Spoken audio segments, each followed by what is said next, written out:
Hey everyone, I don't know if we were live, but we may be live. Welcome to Go Live, the Saturday evening talk show where we talk the latest and greatest in gaming with this sexy ass panel. Yes, joining us is one actually special guest who wasn't planned to come in here, but we had to have him. Thank you so much for joining us, guys. We're gonna have a sick show. Please smash that like button or wait till the end and pass judgment on how good the show is, but I guarantee you it's gonna be sauce, pure sauce. Before we go to introduce, I guess you know the format of the show. We have to introduce the man who makes it run smoothly, doesn't get enough props. Asa, co-founder, co-host, and brother from another mother. How you doing, man? You know, I'm lip reading this. A massive boyakasha just popped my eardrums at the start there, but I think you just cued me, and I'm good, guys. I'm looking forward to this. Good to have Colt show up late, and we've got great guests today, so on we go. Yeah, absolutely. King David, sorry, I didn't tell you expressly that the show changed by an hour, only for a couple more weeks. Don't worry about it, brother. We'll What I did was I didn't go upstairs. I got a lot of stuff that I'm doing downstairs in the basement done. So in my red room, I got a chance to finish working on a little projects that I had there, and I'm still working on the purple room. So things are just getting done. This media area is getting cleaned up a little bit more. So it is what it is. Yeah, it just gave me more time to do the stuff that I needed to get done while I was here. So I was like, you know what? You're here, get it done. So, yeah, I'm glad. I'm sorry again. And it's always, don't worry about it. What? Last time you came on, everyone was saying you have to have him back. He hadn't even left, and people were saying King David and Gaz are a combo that you do not want. It's a spicy combo. I love it. Yeah, Ace is sitting there like, geez, not again. Not again. How can you say that? Every 3 months, maybe, but not in the same month. Not again. And joining us for the show is the gentleman who has successfully launched his incredible live show, Jay Fonzarelli, an industry legend. Thank you so much for joining us, man. Thank you so much for coming, man. I appreciate it, man. I appreciate it. That's too kind, but yeah, I'm happy to be here, man. This is going to be awesome. Got Colt, my buddy, and my buddy King David. Oh man, fireworks today. Fireworks. It's gonna be sick. We didn't plan on having Colt, but we had to have him. And Colt, I'm so glad that you came in here. Although kind of weird that I'm wearing your shirt and you're here at the same time. Yeah, you're wearing his shirt. I'm wearing Iron Lords. Like, you know. Yeah. And I'm wearing an Xbox shirt. Crazy. Of course you are. Exactly. King, of course. And by the end, I don't think Asa will be wearing a shirt at all. So, oh my God. Oh, he's wearing your shirt. Hey, show that again. Hey, Colt, did you see that? Familiar, right? Look at that. Oh, that's awesome. I didn't notice that. Sweet. All right. There's two people repping you. One of the most prominent influencers of the Xbox in the world for Xbox, ladies and gentlemen, and also a very, very, very close friend of mine, Colt Eastwood. Thank you so much for joining us, buddy. Thank you. I mean, all of you guys are true friends. Like, I don't know if the chat knows it, but I talk to these guys all the time. Yes. All the time. So real friends. And so this is a real treat to be here and talk about what we love for sure. For sure. Yeah, for sure. Everyone in chat, I recognize all you guys. Thank you so much for coming on, man. I know Saturdays can be busy, but you guys make it a highlight for all of us, and I hope we can return the favor. We're going to jump straight into the topics. So we've had quite a few shows this week. We had Colin Moriarty on Tuesday. Really good guy, and he had some very interesting takes. Some of the takes I struggled to, because I was trying to get focus on he had 1 hour slot. Really couldn't focus on the chat, but watched it back, and you guys were relentless. Which was interesting, and I did laugh at the end of it. But it's a good segue to our next topic. So this week, PlayStation had another exclusive that released, an exclusive that was met, for the most part, very, very positively, got critical acclaim, and it's sitting out. I know no one says they care about Metacritic, but I know the truth. People still watch Metacritic and look at the score, irrespective of what you want to say. It scored at 86, just solid. It's a solid game. Housemarque are incredibly talented. They've done 3D. They've ventured into 3D gaming really well. And I've been playing it all day today. I have my thoughts on it, but I want to get the Acer's view as well, because Acer did a video previewing and very good preview, and echoes a lot of my sentiments exactly. But guys, David, have you played Returnal? No, I would not be partaking because they didn't allow me to consume it how I choose to consume my my video games at the moment. I like to try before I buy, and if you're not going to allow me to do so, then whatever. I'm not gonna catch FOMO. They just need to catch up with the times. This antiquated thoughts on I must buy and have faith in you. I have absolutely zero faith in you. You have to prove to me this is a whole new generation. Just the same way I use my PlayStation as my probably my third console, because I will be more apt to be playing the Switch games a whole lot faster. Like if a new Mario's hitting, I'm running a new Mario over anything, to be honest with you, anything on Xbox or whatever. And that's just the child in me. So my PlayStation sits there, kettle X dust, until I have the Ratchet and Clank coming in June. So mainly my PlayStation launches in June. Or, you're like a God of War or stuff like that. Those AAA bangers that they're keen on giving us. Until they change their structure, I will continue to purchase in the same manner I do with them. I would love to partake more with them. I think PlayStation Now is a viable option. I don't know why they didn't drop inside PlayStation Now, because the game can still sell. From what I'm hearing, so-called Metacritics is 86, and if you believe in yourself, put your title there. People will play it. People will buy it. You don't believe in yourself, you put yourself behind a wall, and they have to try and fail. If they don't like it, they bring it back to the reseller. The reseller gives them a fraction of what they actually paid for the title, and then it's a lose-lose proposition. The consumer feels jaded, you feel jaded, but the only people that's making money is the company. So I feel when they adopt a new strategy going forward, like everybody else is starting to do, then I'll partake in it. But a title of that magnitude for $70, I'm sorry, I'll save my money for Ratchet and Clank. Speak on it. Yeah, so Fonz, when I paid for this £70, I'm not gonna lie, I felt kind of dirty. This guy who spent quite a lot on Apex packs, so I can't really say anything. But at the same time, I felt like 70 quid for this game is a bit steep, and I've played it and I still feel that way. Fonz, have you played the game, and will you be paying full price? No, I will not be partaking in $70 games. It's just something personal. I don't think they need it, and I think it's just slimy to us gamers to charge an extra $10 for a game, especially when you look at the competition and they're giving you games in Game Pass, and I just don't think this industry should have went to $70. It's just really irritating to me. But besides that, Returnal is a bullet hell game. These roguelike games, I'm not really into those style of games anyway. So I wouldn't have bought it even at $50. But to me, that $70 price tag that Sony's pushing out, I'm going to be late playing all those games. Yeah, and I felt weird for that. Before I go into you, Cole, I just want to quickly read the super chats. Gonstar says this £5 was reserved for Rand, but he cancelled, so you can have it. Thank you so much, Gonstar. Thank you for that. Yo, Ben Smoking, thank you so much. He's been a long time supporter of us, and now he's part of the GameOnDaily family. Thank you for joining the elite club. I hope you like the content we push out there. Thank you so much, man, for being a member. Gerald Mack, thank you so much for the $5 super chat. Goes Lord King Stradamus, Colt Eastwood, Gaz, Acer, and the rest of the esteemed panel. Thank you for blessing us with this show.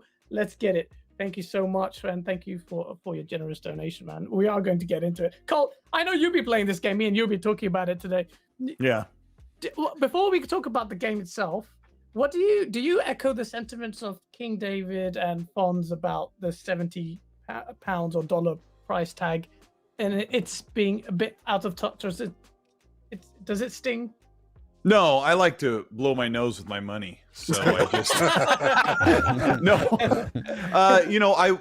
The night it launched, I put down the money. It's $78 with tax in the states. I'm in Washington State with sales tax.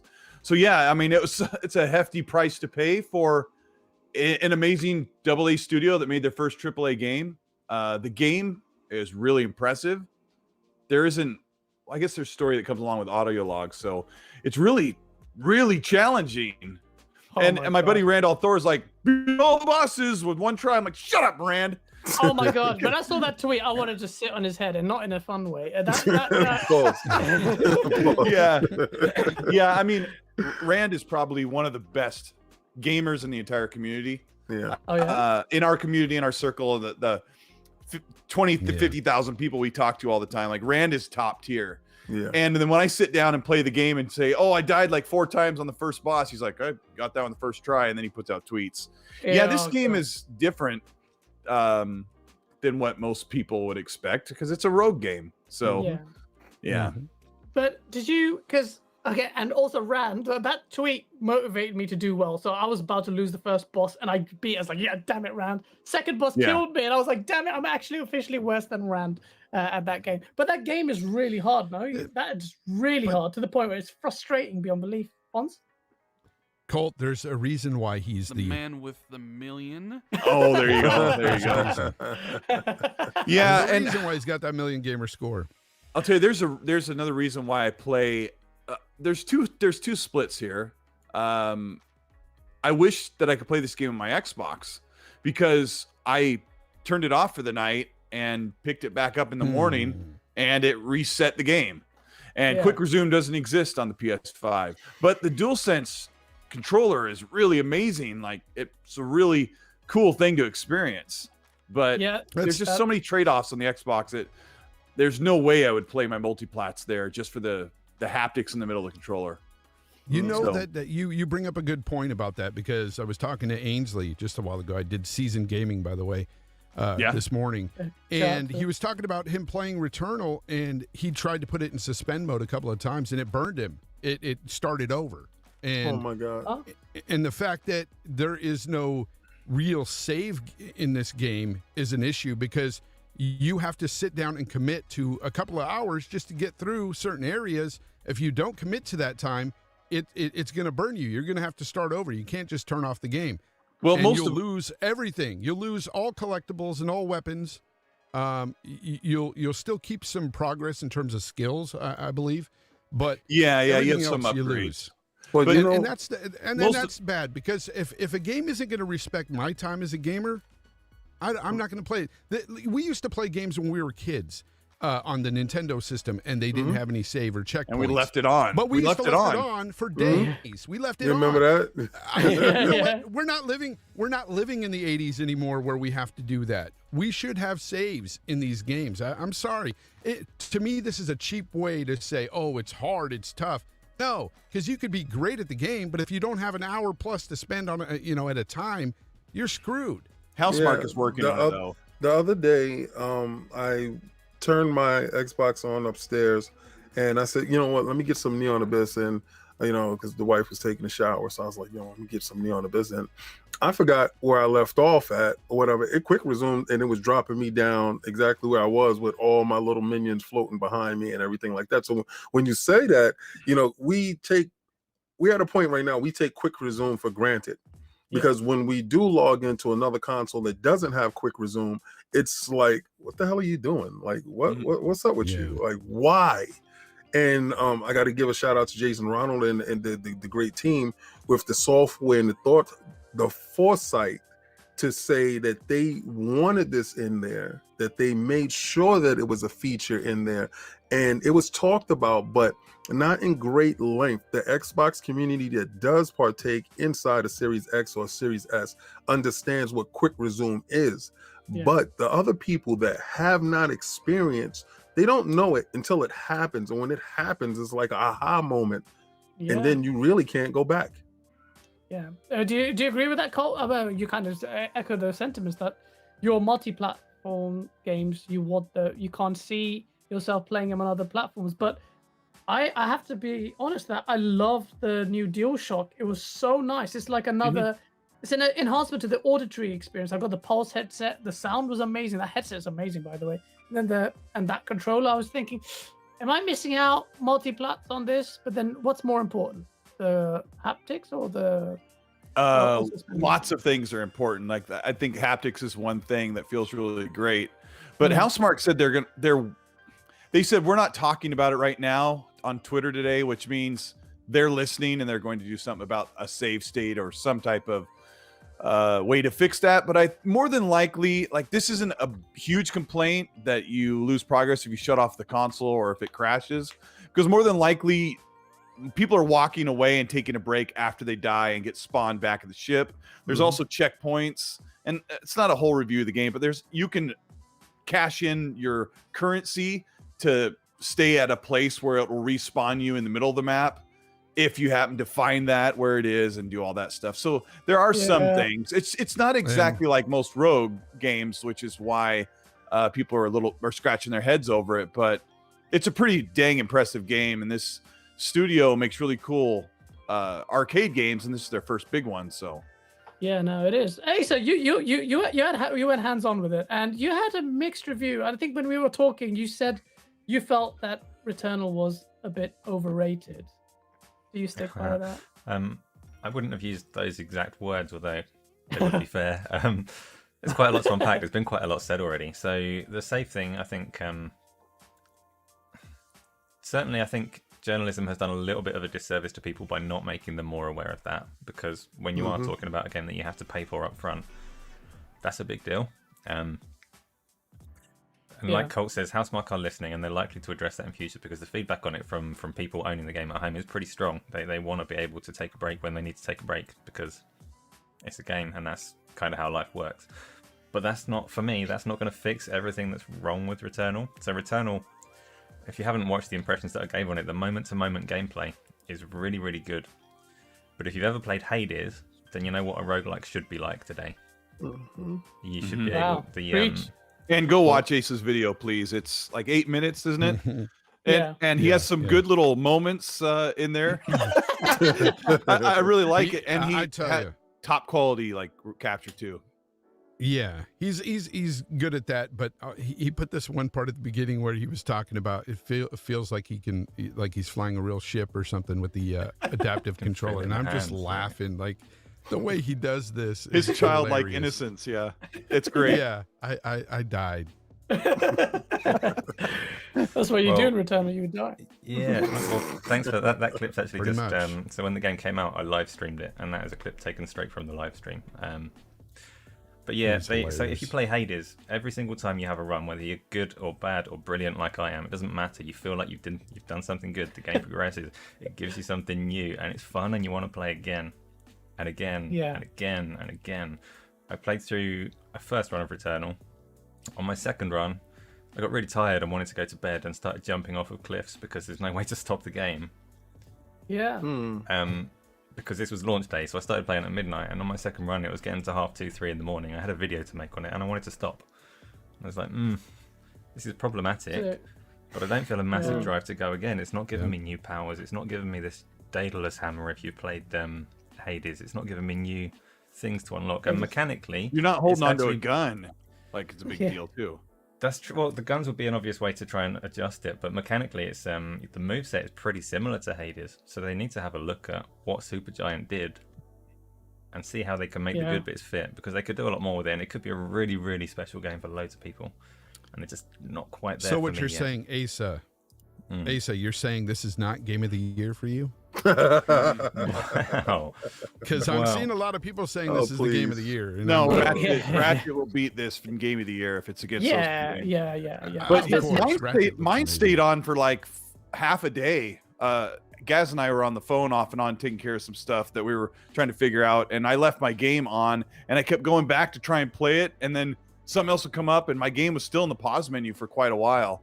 But then people have reported crashes in the middle of their game. And, That's the PlayStation Yeah. ecosystem. I'm just saying, like, The crashes. I mean, it is. They're starving for something right now, and anything that comes out right now that remotely looks like their normal button-up games, you know, third person over the shoulder action adventure with a story, some type of story, they're gonna say game of the year automatically, and rightfully so. I mean, to me, my PlayStation 5 has not earned its $500 price tag or the place that it actually occupies in my household as of yet. I mean, Miles Morales was a nice spin, but had I known that Miles Morales would have been on my PlayStation 4 before I, locked myself in, then I would have just had my PlayStation 4 and I would have just sold the PlayStation 5 with the other ones that I had and got, some good value out of that. I see Ratchet and Clank. I see the videos, and I'm upset with Sony. I'm really upset with Sony because I feel the same way that I feel with Disney. You had Black Widow forever. You had it sitting in the back. It's sitting on some shelf, someplace the movie is ready to go, but you're being selfish because you want to gouge the public, because you want the public inside the movie theaters. Before you release this, you have a streaming service that I've been paying for over a year plus that you could have put it there. And when you do put movies inside your service that I've been paying for, I supported you when you had nothing. You put it in there, you charge me $30 for Mulan to watch something I've been paying for already. Now, I thought that was absolutely slimy and disgusting, but you have Winter Soldier and WandaVision, and I can't go anyplace. I'm stuck there, right? Sony's doing the same exact thing. That Ratchet and Clank has been done. It's been done probably by December. It could have launched, but they had shortages, and it was not going to release a Ratchet and Clank to an audience of how many people? You say a couple of million that it was out. Now it's reported that they have 7.8 million. I don't know how many's inside somebody's warehouse at this point in time, and ready to be sold to the public. But these people have at least 7.2 million consoles out there. They don't want to release the game until they have that magic number of 10 million, so that at least 2% or 1% can purchase the game, and they are holding it back, and we don't have anything to play. My thing is catching dust, and I know that's it because the game is done.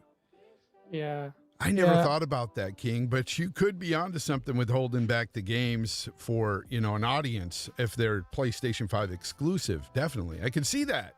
100%. So can I. I mean, it makes complete sense. Why would you stifle your game sales if you to a limited market? Because you're it's PS5 only. I said this like a year ago. We knew about a Ratchet and Clank and Spider-Man Miles Morales. Like, if I was Sony, I would have said, hey, hold on to those games, work on them a little longer, and put them out on the PS5. I mean, that's very smart to do. But King's right. It kind of puts them in a bad situation with the console shortage. And if you got Ratchet and Clank Rift Apart coming out only on the PS5, and he's right, if there's 7 million sold, but only now, I'm sure that most of those are out in homes by now. There's not that many being held on for scalping. So, but I don't know, you think about how many they need to sell to get their profit. I'm sure there's more than enough PS5s out there right now for them to push through the launch and have a really great launch. But yeah, I mean, that I would do that. I would push that game, say, wait, get it all polished up, get it ready for next gen. Yeah. No, I mean, we'll touch on Ratchet in a bit though, because that trailer is out. But let me quickly read out these super chats. Faisal, thank you so much for the £2 super chat. He goes, so PlayStation has its own recall now. I've seen these comparisons that don't make sense to me because people think that it has a little auto lock in. The auto lock isn't that profound anyway, but people have been saying that. Otok Cade, sorry if I haven't pronounced that properly. Thanks so much for the $5 super chat. Returnal is triple the price of Hades. Mismatched quality and cost by comparison. That is a good point. That is a good point, Asa, isn't it? That's like, there's, we haven't particularly unpacked this whole price of game things in general. There's quite a lot there in terms of, I know Fonz is adamantly against the price increase. Personally, I've always kind of thought, I'm not necessarily against it. So the value of a game is very much dependent on, you can't say, is it or is it worth 70 quid? Because 70 quid doesn't mean the same thing to to everybody. It all depends on your circumstances and what your priorities are and what you're looking to spend on. So is a game worth 70 quid though? The question for me that I'm always surprised that they land on this price. For me, if they sold it at half the price, they'd sell more than twice the amount. I would be surprised if that's not true. So I don't understand why they haven't got a calculator and going, hang on a minute. Oh, that was a weird noise. That was a calculator. Oh, Especially. Was that fun? Yeah, but in terms of value though, like I'm not necessarily, if you consider how much everybody here actually enjoys gaming, if that was the price of it, we'd probably be happy enough to pay it. It's just that's not the price of it elsewhere. So I don't know. You know what it is? Asa, for me, it's not necessarily what would you think is worth paying for what. It's the principle of the matter. It's these companies coming out and saying we need to charge this much, or we're not going to be sustainable, which is a flat out lie. Because we can see their financial reports and they're just booming, just crazy year after year. So, at the same time though, we'll generally acknowledge, or at least we've been fed the idea that it's risky to make games with these kind of budgets. So but so you can it's not understand. risky at all. And they make their returns quick, Asa. Quickly. I've seen Sony's financials and I know they're doing well, but yeah, but a lot of the games that I have been playing have been a lot of the indie titles that I never, I swear, I'm not even gonna lie to you, never would have partaken. There's a lot of PC dudes here, get on Steam and they see all these Steam deals and they go get a bundle at Steam and get a chance to try all these games. I'm not a Steam dude. I'm not a PC dude. All right. I'm an Xbox dude. I'm a console dude. So when I was purchasing cartridges on my Neo Geo, I was paying $250. So back then, $250. But what I got in my house was the same exact thing I got in the arcade. And that was the thought set back then when we were talking about conversions to Street Fighter. So when I got Street Fighter on the Super Famicom or the Super Nintendo and it didn't match the arcade and I'm a Neo Geo kid, I'm confused. You understand? Yeah. So at this point, it's not about we trying to match the arcade. We have surpassed the arcade. The arcade is not substantial no more for our growth as a medium. But what Fonz is talking about, the industry standard is $59.95, right?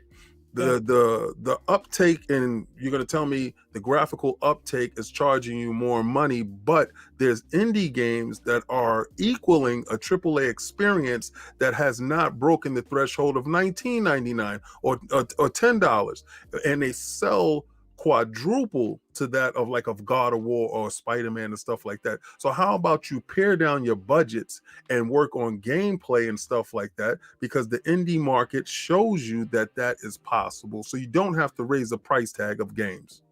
Yeah, so it's not even just that though. It's not even pare down anything. Keep doing what you're doing and just shut up. Don't charge me extra for it. That's it. Gosh. Just shut up. I don't want to hear. No, it's true. I don't want to hear their lies. And you look at people like 2K games. They're selling you the same thing year after year with these sports games. It's literally the same freaking game year after year with different rosters. Yet it's $70. Don't give me that lie. Don't come at me with this BS. And they're the most egregious when it comes to microtransactions and DLCs and all these special editions. They make their money on games at $60 without microtransactions. The proof is there. Yeah, it's all out there for you to look up. Yeah. So. Isma with a $2 Canadian. Thank you so much for the super chat. Preach King David. Drop the sauce. Yes, that's it. He's always dropping the sauce. Amantis Toboggan, thank you so much for the $2 super chat. It goes Xbox Series sauce. Now that's a naming convention I can get behind. No one's been pleased by that. Isma, thank you again for the $5 super chat. It goes, since last report from February, 10 to 15% of PS5s are in the hands of scalpers, which is around 1 million by now. I don't know what that number is at, but that's a lot, and I know a lot of people have been scalping. Basement Radio Arcade Podcast, thank you so much for the $2 super chat. Just salute to the great panel. Hit that like button. Thank you for reminding me. Everyone, smash that like button if you're getting into the source. I want to get on this point of Returnal. I just want to talk about this thing that made me really laugh. Was the reaction of some people to Jeff Grubb's review of the game. So, oh man, I have played the game. Okay, I like the game, but it frustrates. I spent I think about 10, 12 hours straight today just playing that. it frustrated the hell out of me. And I read the review back, and you know, he wasn't so scathing in the review that you would think based on some of the people's reactions. And I've got some quotes here. He goes, "At its worst, Returnal makes you feel like you're wasting your time." And it's so true, because Asa, you're so spot on. When you play Hades, you're addicted, you're progressing, you've got those hammers, you've got, you know, the guns, you've unlocked more guns. But with Returnal, a lot of the runs I ran through, I was like, oh, I'm gonna burn this run. This is a waste of a run. Or I'm waiting for the RNG gods to have some favor with me. And well, long story short, Jeff Grubb got grilled by the hardcore fanboys to the point they just couldn't handle it. Our competitor site, N4G, if you want to ever feel like you've drank gallons of bleach, go on that site. Your competitor site. Oh my god! You know it's funny, Gaz. I was watching Jeff Grubb talking about this on one of his videos recently, or yesterday actually, and he was saying that a lot of the stuff that he's getting criticized for, other critics said the same thing in their reviews.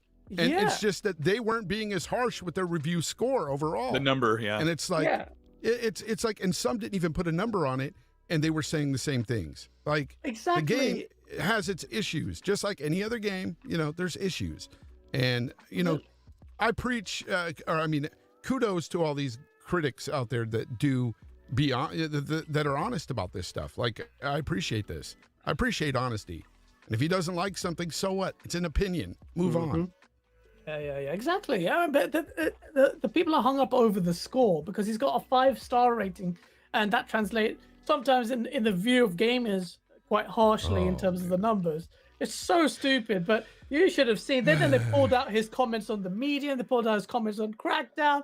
They went on another level, but I was laughing at. He had to. Someone mentioned it in the chat. He had to lick a PlayStation controller just to kind of rebalance. Oh my gosh, here it is. Yeah.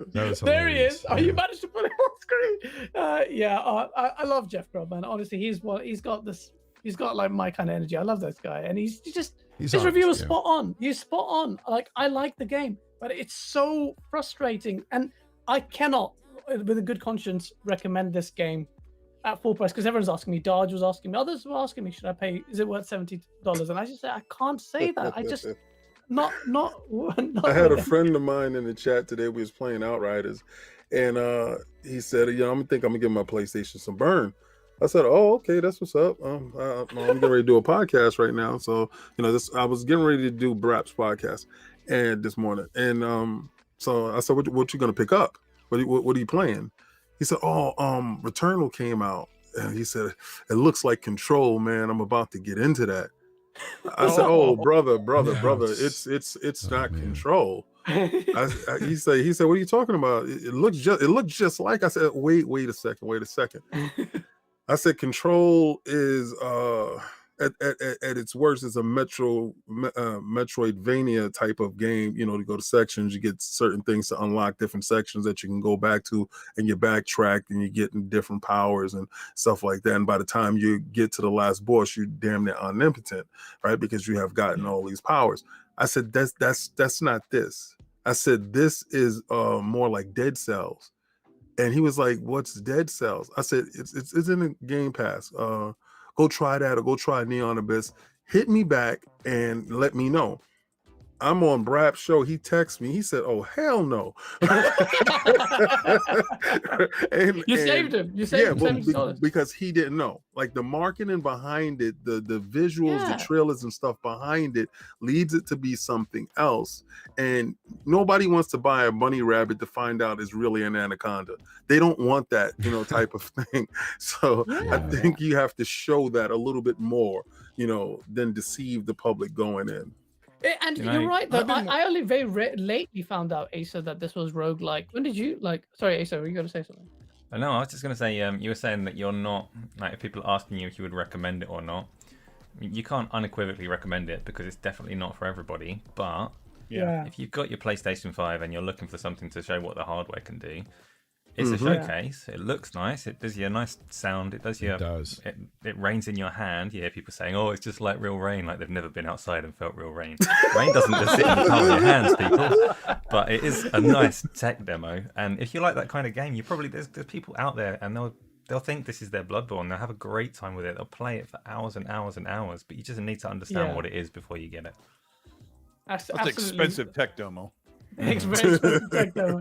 But you're right though, Ace. What I love about Returnal, what I really love, are the almost Geiger-esque vibes, that the kind of Promethean vibes. Like, I'm in this planet. It's so weird. That I love, the mood, the atmosphere. That's what's keeping me going. Because the story, even though it's told through audio logs, it's really nice. And it's like the closest I felt to that was Bloodborne, and it's really in that sense, it's really good. In that sense, so we're not hating on it. I'm still gonna play it. I am. But it's yeah, you can. You I can am. I didn't play it. Why? Because they didn't put in PlayStation Now. I hate. For me, it's just that it's a roguelike game. It's bullet hell. I don't like those type of games, so that's the only reason why I talk against it. But I will say it's beautiful. Mhm. I've watched Addict play it. I was watching Addict play it last night and this morning, and man, it's beautiful. But yeah, I'm not playing that game. It also looks very crazy. Like there's so much going on. Please play Hades and then come back and say you don't like roguelikes. A serious recommendation. Yeah. Go and play that one. Play Hades. Honestly, I don't even play isometric games there. I played Hades because everyone's. I played 10 hours straight. Like, I had work the next day. I didn't sleep. Put Hades on screen. I know Hades is not. Yeah. Well, in a minute. I know Hades isn't the type of game like Returnal where you have to sink at least an hour in to get through to the next, section or whatever. I think Hades is like 20 minutes, 30 minutes, maybe. Yeah, you can play it when it's just stop if you want. You don't have to dedicate 2-3 hours because it takes a long time to get to the next checkpoint. That's the problem with Returnal too. That's a big issue with me. Respect my time. Respect my time as a gamer. Exactly. Oh, man. He's strong on these games, boy. As Ace is playing the excellent Hades, which makes me want to go back and play it again. Faisal, thanks so much for the £2 super chat. Because Returnal marketed as a 4K game and it can't even do 4K. I think he's alluding to the fact that Oh boy, that was for me tomorrow. I have that whole segment tomorrow on the show. Yeah, exactly. What's up with this underpowered PlayStation 5? I mean, when are we gonna actually? So if you're gonna put a couple of more colors on the screen, it can't do a couple of more resolutions. I mean, I'm really sick. I'm so sick of how powerful this thing is. It's not. It's a juggling machine. It's either the CPU or the GPU. It's either or. And when the great Jason Ronald was explaining to you that their box is a stable box, is a reason they use that word stable, and stable sticks, because everything once you go inside, that's exactly what you're getting. You don't have to go in there and say, I don't know, I need a little bit more brain power for these enemies, and so I'm gonna have to drop the resolution to the ground. So stuff like that doesn't happen over there. And it's kind of something, a point of contention is a point of contention. 1080p, really? Yeah, This but Asa, next gen? Really? Asa, that's the thing, though. You've seen this 1080p temporal projected up to 1600, whatever the hell p. It's as low as 1080p, but it's checkerboarded up to 1440p, and then it's temporal reconstruction to 1440, and checkerboarded up to 4K. For anybody who is listening to that and thinking, "Oh, PlayStation can't cope," the game looks really good. Okay, if you've ever seen this game in real time, if you've seen this game in real time on your TV and you've looked at it and said, that looks like a 1080p game, your eyes are either really bad or super robot good, but nothing in between. They're not average, they're not good, they're not very good. They're really the game bad looks really eyes. good, Or you're a robot that can count pixels between frames. Like it's 10 minutes. So King David hasn't played it, so that's fine. No. I just got Digital Foundry. I just listen. I'm gonna keep the same energy that they kept with us. All right, I'm speaking for every last Xbox dude that had to listen to every last Sony dude that was talking all this resolution game. We ain't gonna walk away from this like it's sweet smelling roses. I don't care what you say. Game of the year, not at 1080p, buddy. So you're gonna have to sit back with it. You're gonna have the whole list. What was that? Recore? Was that a higher resolution? How about those numbers there, buddy? So no, we're gonna get your resolution up and call me back later. I don't want to hear about it. I love the edit. Well, with everything going on the screen, the 60 frames I heard is buttery smooth. I can understand a drop in resolution, and I can forgive that for any game really, as long as the gameplay is smooth 60. and solid, and I got them frame rates. I'm good. For the most part, it was 60. It did have some dips when I did play as well, but it wasn't the end of the world. It wasn't the end of the world. You're giving me all the sauce. I didn't hear there was. I haven't heard from any Sony guy that there was dips. I just heard they'll buttery never. smooth. No, there were some dips, but I think about the game, about how when it comes time to combat, like I'm not practiced because I do a lot. Maybe I'm playing the game wrong, but I do a lot of time walking around trying to find where I need to go and where the next enemy encounter is, and then finally want to pop up. I'm like, oh crap, I better be on my toes. There's a lot of lulls where there's absolutely no combat. And what I'm used to with a Housemarque game is a lot of little easy like enemy fodder, like to cut through as you work through. And I was hoping this would do more of that. I spend a lot of time looking for where I'm supposed to go and getting attacked, losing a little bit of health, and being mad because I need it full when I get to the area where a boss is. Yeah, that's exactly what I mean, you can't fix that. That's a game design, but there are some frame dips. The resolution is not on, and I sort of agree with King about that. We're going to keep that same energy, but I mean the Xbox has been killing the PlayStation for months and months and months. Well, actually since 2017 in resolution gate. Yeah, and then you get into the launch window of the Xbox Series X compared to the PS5, and it flipped the other direction. So now they were like, oh good, we can wave the flag, and it's like and that's starting to turn around again. So if just don't talk about resolution, it's not going to end well for you. It's a long generation. Xbox has full-fledged features to super resolution and more power, more CPU power. Pause. I just have to point that one out. I have to point out that you said super resolution there.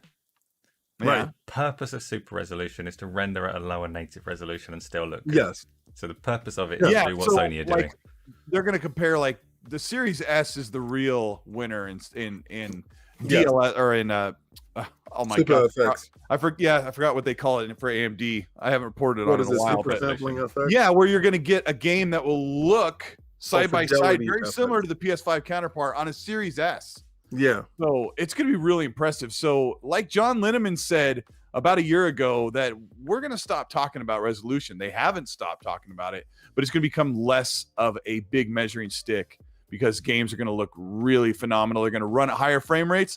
And guess what? The Xbox is killing, even the Series S is killing the PS5 in 120 FPS games. It's unbelievable. Wait, does the Series S have more? It has double the 120 frames double? games than the PS5 does right now. Wait, what? And The Series S? that's about to be Tell it. tripled. Tell it.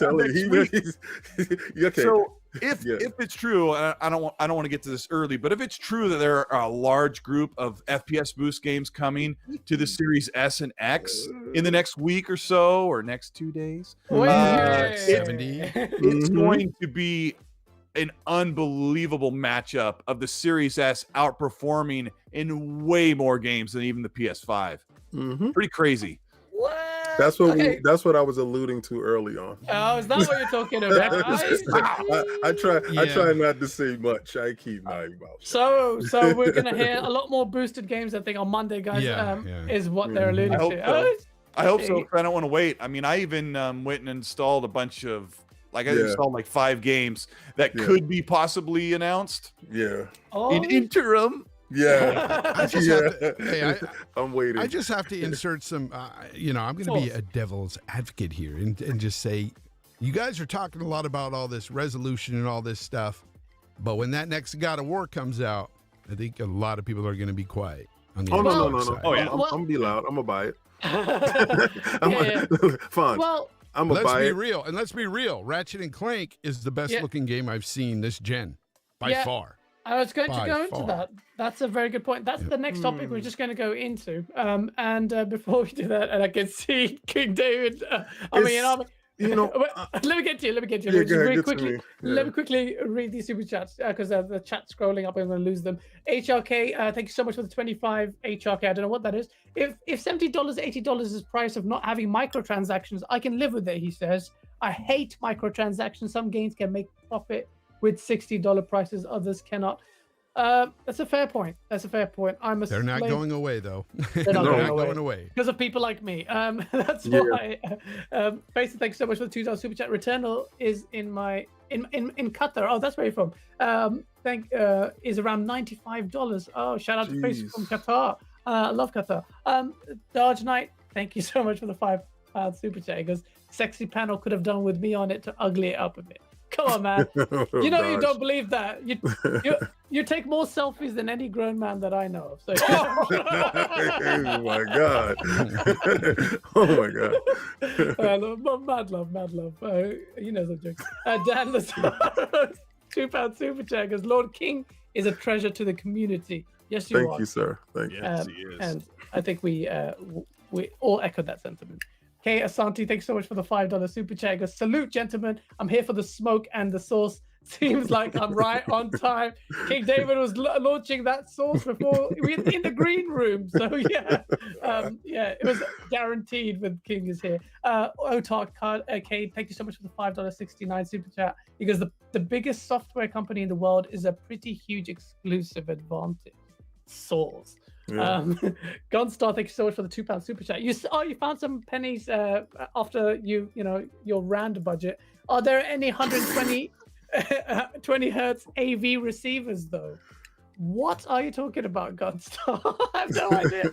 Talking about thank you so much, guys. difficulties of getting the hardware to use for those 120 hertz games, which is a little bit tricky, but people have it.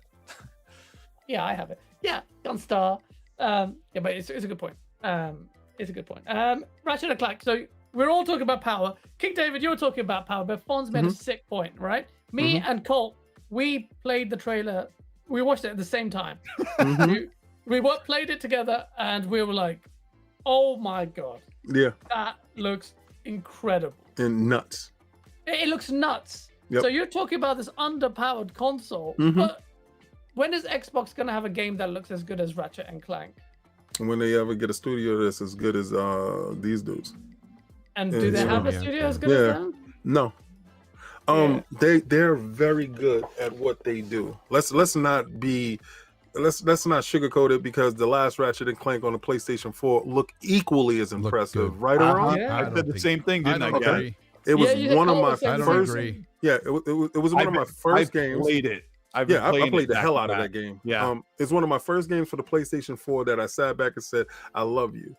Yeah. One of those games. And then Spider-Man really made me fall in love with what they can actually do.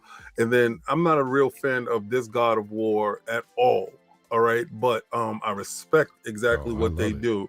I love the old God of War. I love the old controls. I love everything about that stuff.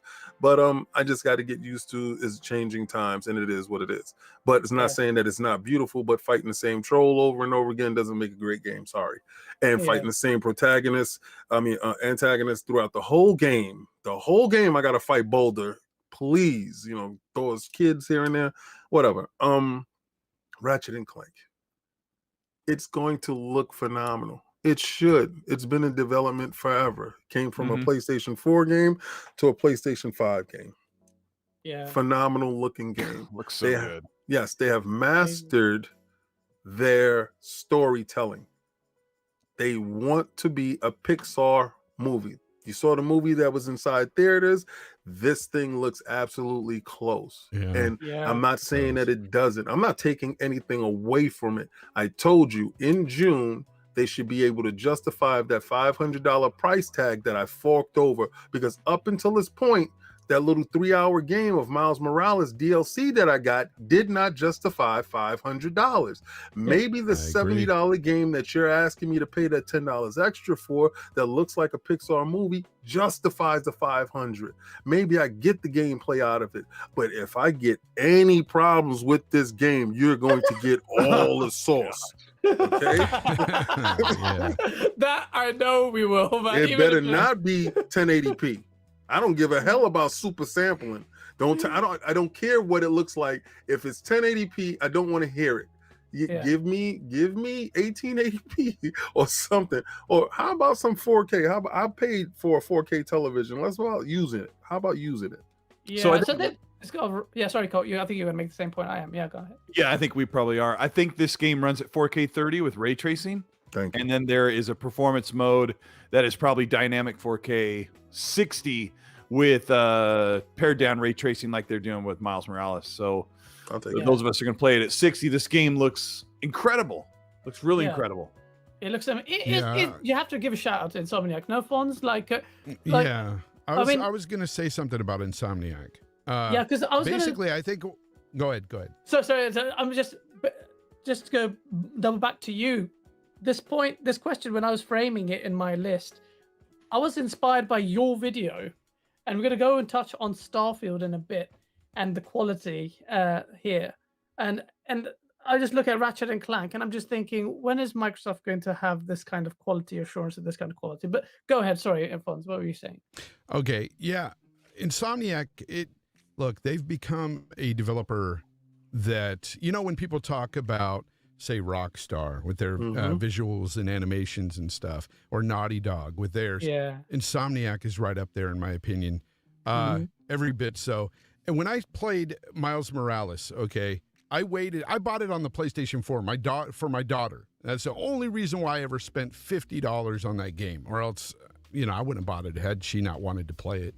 But she really wanted to play it. She loved the first game. I bought it for her. She played it on the Pro. I watched it on the Pro and I thought, that looks every bit as good as it does on the PlayStation 5, I'm sure. PlayStation 5, I finally got one, so I played it. And even though it was only like a 6-hour, journey for me, all right, I thought that the mechanics and the gameplay, everything was even better than the first Spider-Man game, but the visuals were so impressive. And I was just like knocked back going, wow, this is essentially a PlayStation 4 game just pushed up. And here we have Ratchet and Clank being a standalone PlayStation 5 game, and look what they've done here. Then I'm like, what are they going to do next with the next Spider-Man or the next, IP they bring out? It's going to be amazing looking. These guys are one of the top-notch developers in the game. Sony, what they paid for them, it was a steal. They basically took that. They robbed them, man. Because that was a steal.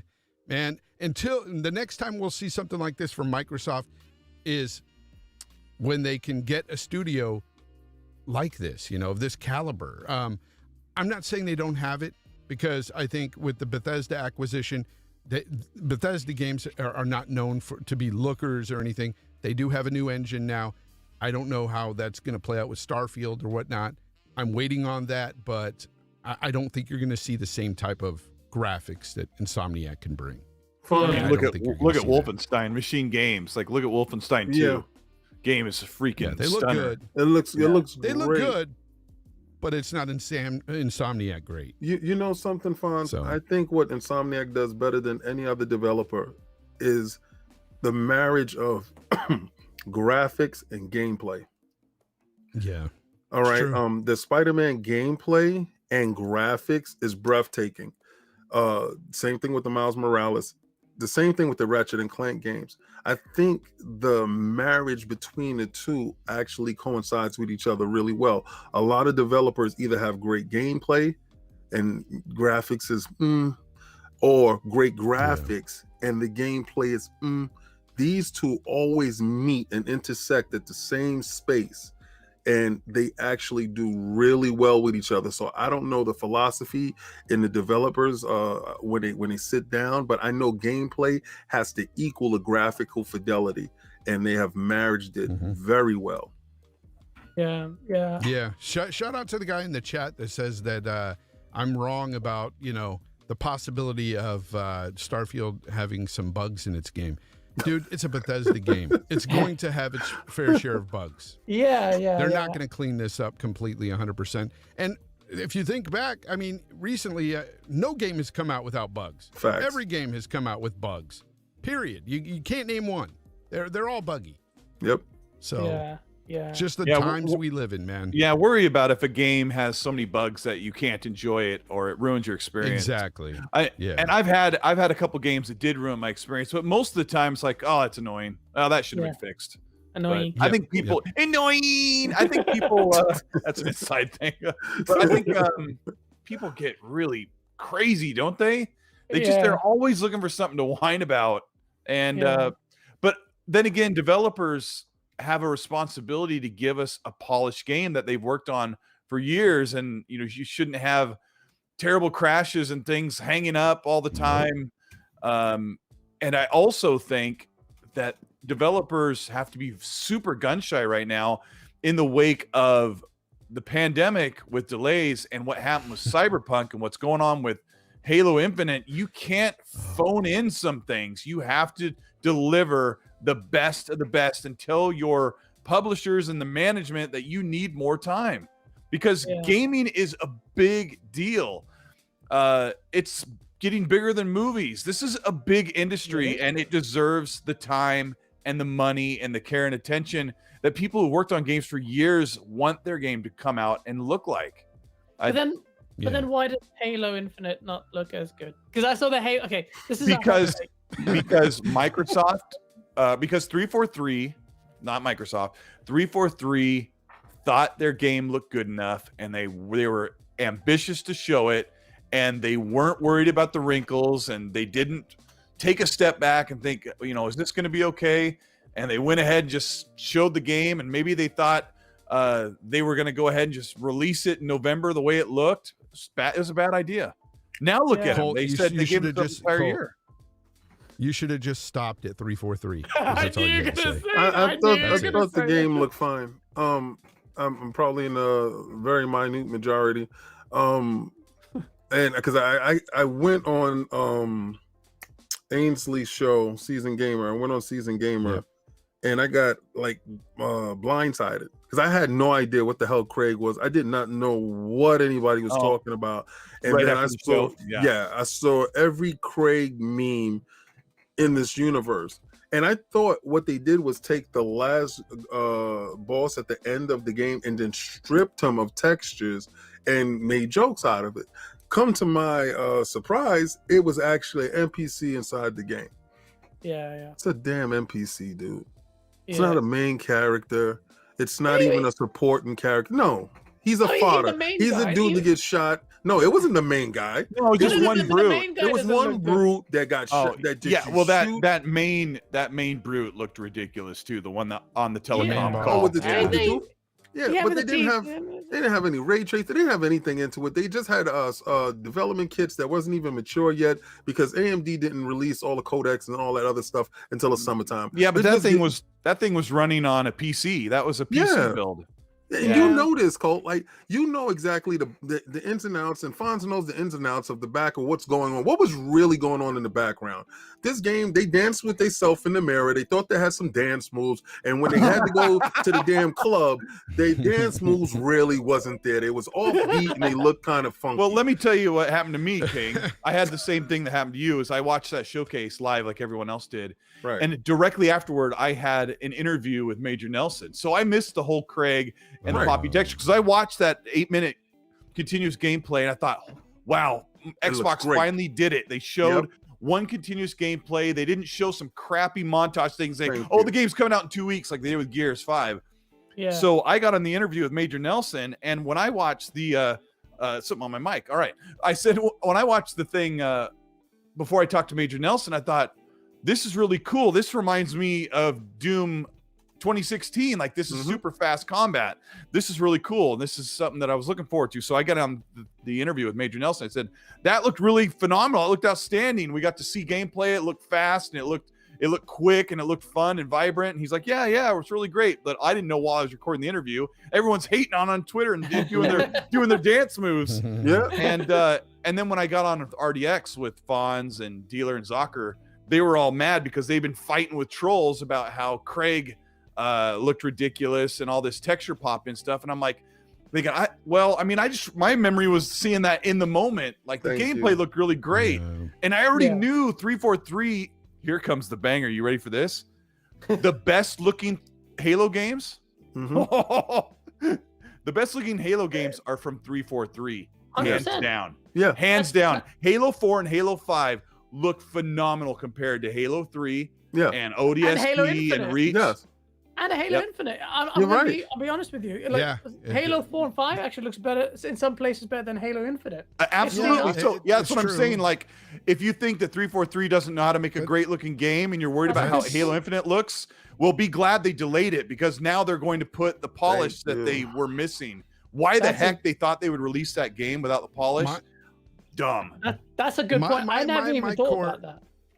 Yeah, my core problem with Halo Infinite is 343, and not from a graphical standpoint, but from a story-driven narrative standpoint. Like, I don't like their stories in 4 or 5. I think they're horrible, in my opinion. What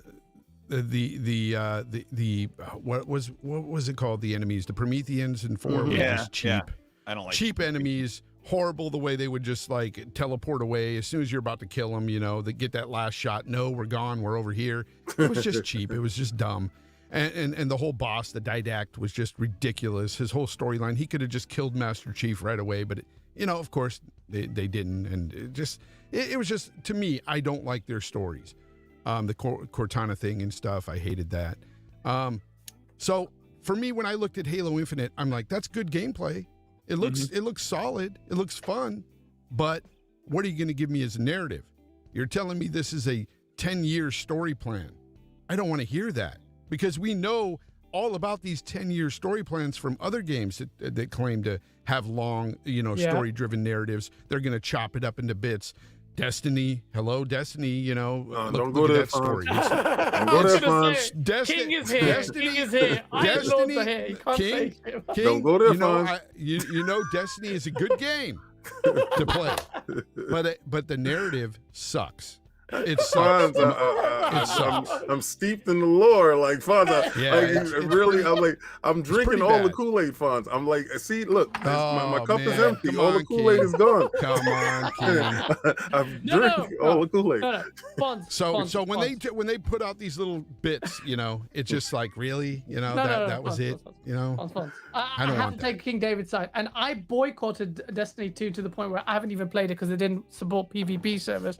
But the lore, and this is the thing with Halo Infinite, I bet you haven't read the books by Greg Bear. These are the precursors to the Halo saga. Here's the thing. I'm not reading anything. I'm playing the game. I'm playing the game. Make sure you get out your Halo flashcards.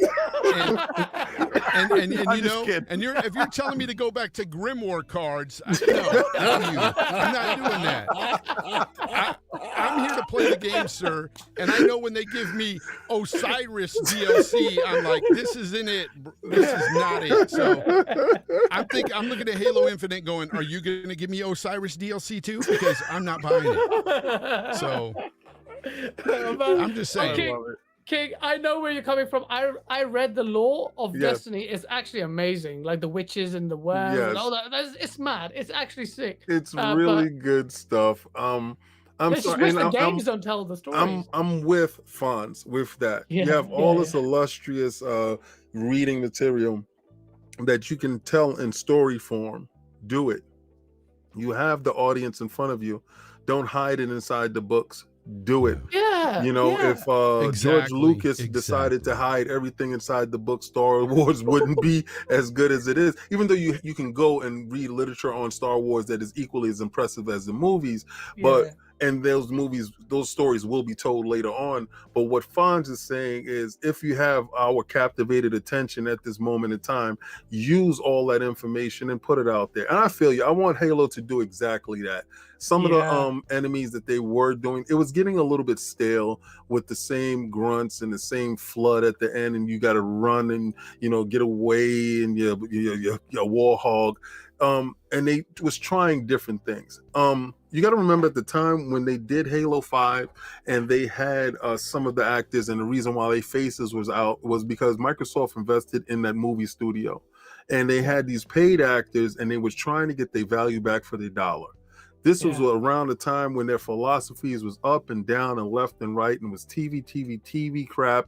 And we got stuck with a lot of stuff like Quantum Break with these high paid actors doing video games, instead of these people that we have in our community that actually work doing these things, and let them have their jobs, let them work their jobs. So we got that stuff and we got stuck with it. And I feel you, Fonz.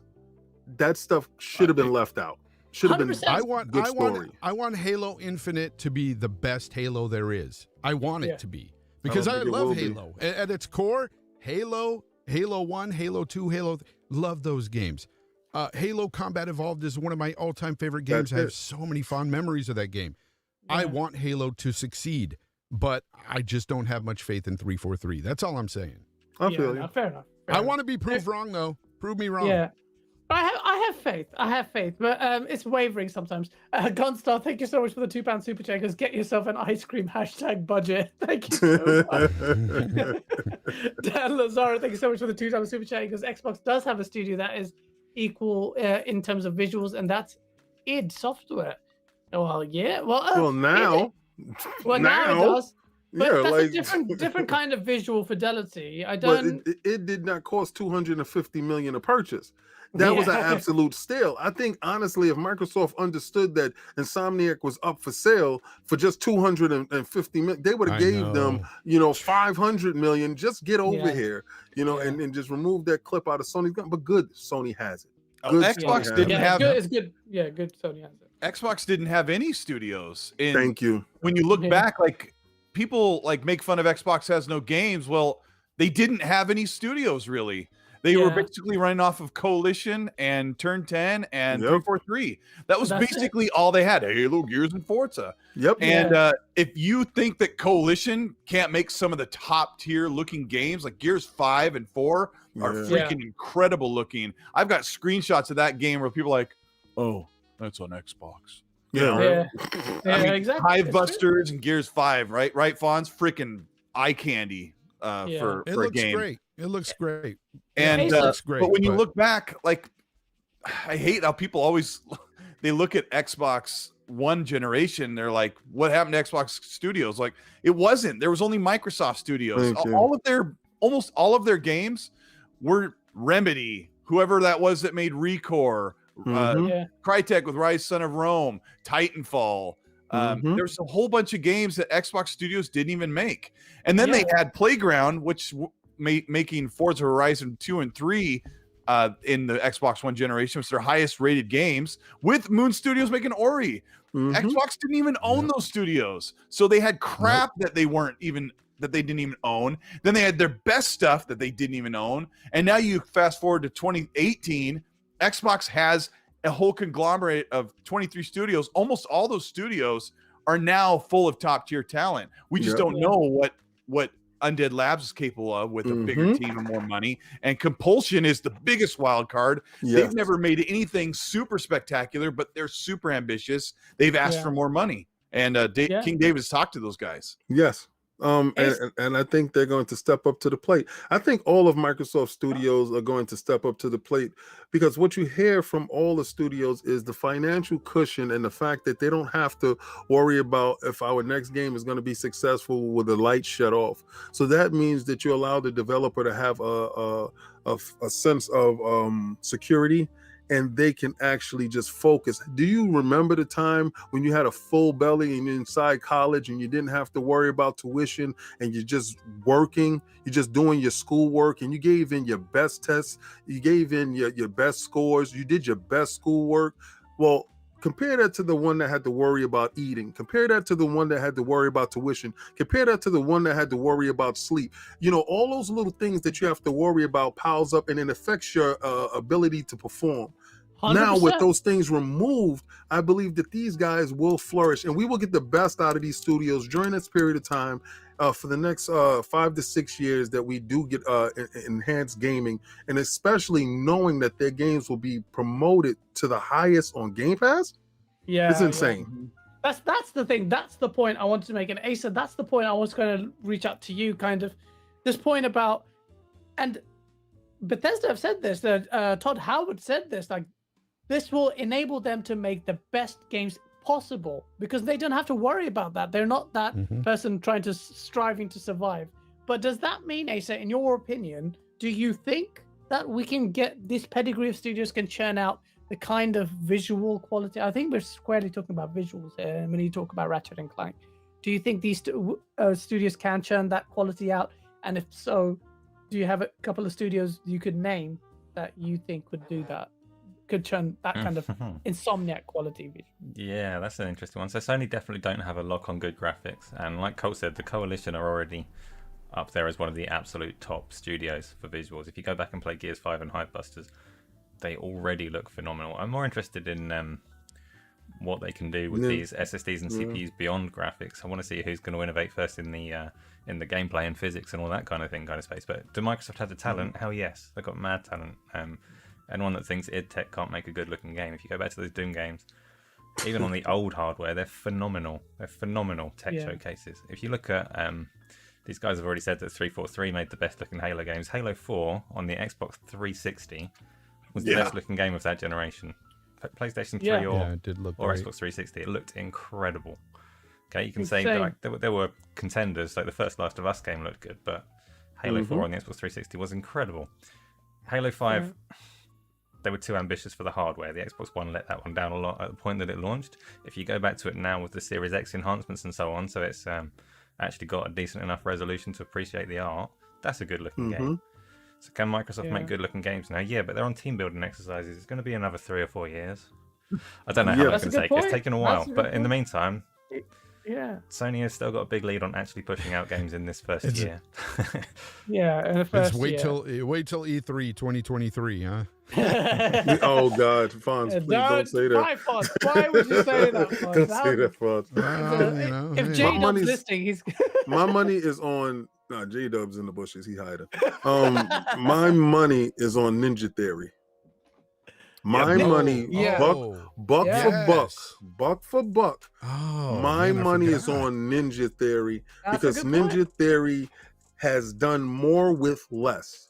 Now they have more. You're right. And well said. I think my first interview was Nina Christensen, CEO of Ninja Theory, and I know for a fact. Don't judge them on that battle combat game that they made. What was it? Bleeding Edge. Bleeding Edge. Oh, Bleeding Edge. Don't judge them on that because I think that game was made by 12 people. You know, and it got out the door, and it was a nice passion project that they put out. You know, but judge them on this game coming up. I honestly believe that they're going to work their hardest because visually they were already there. You know, and gameplay wise, I think they can make that marriage. That's my only thing, Fonz. I will go back to that marriage between gameplay and visuals. Please marry those two, and then we can succeed. King, you're 100% right when you brought up Ninja Theory. I totally spaced out on them owning Ninja Theory. And Ninja Theory's graphics are impressive. Hellblade, even though I didn't care for the gameplay, the graphics impressed the hell out of me. So 100% correct. Yeah, and games kind of hard to remember them all. It actually is. There's so many of them, right? Remember them all, No, I'm serious. Like when I'm putting up a tweet or I'm working on a video, I have to pull up one of my graphics. I put a heliocentric of all of the studio logos in an oval, and I often have to refer to that graphic that I created and walk around it to make sure I don't miss anything. So many times I'll make a video I've worked on like 6 hours, and someone's like, "How did you forget this game?" I'm like, Well, I mean, people don't know. Like somebody in the chat, like an hour ago, said something like, "You should be mad at Phil Spencer for not making games." Like, holy smokes, dude! Wake up, freaking wake up! It's not 2016 or 2017 anymore. They have like 30 games in the works, and they've got 10 of them coming this year in partnerships and exclusives. And it's just going to be. What do they plan on doing, Fonz? They've said they want to have like a AAA every quarter from you know, it's coming to Game Pass. You know it's kind of funny though, the way people are always pointing fingers at Phil Spencer, and it's yet Phil Spencer is out here acquiring all these studios to bring you these games. Like honestly, Phil Spencer has saved Xbox in a lot of ways. He has, and people just don't want to hear it. Yeah, but it's the truth. It's facts. Phil Spencer did frickin' save Xbox from a horrible new generation. Yeah. So I'm looking at the situation like this. People are often saying like, okay, they got all these studios now. Where are the games? Where are the games? They take time to make, people. It's not like you can just bring out a game, just here it is. Here's a game that, In 2 years, it's going to take some time. And it sucks that you have to say that, oh, we got to wait for this or wait for that. But when these games start rolling out, and even if you have 2 years, 3 years from now, you're going to have so many games coming out from all these studios from Microsoft, it's going to make the competition look sort of bad. They're not going to have the games. They're not going to have, 5 big bangers coming out in 1 year. They don't do that. I could see that happening with They don't do that with anyway. Microsoft. I could see that. 100%. You got It too has much to happen, talent. right? You got too much talent, man. Way too The much numbers talent. don't lie. The numbers are there. The studios aren't just sitting on their hands all day, not doing anything. I think right. the floodgates. I think the floodgates starts with Hellblade too. Hellblade's a really interesting one. So glad you brought that one up, because the budget for that was only about 20 million. It's like a fifth of what the major titles are.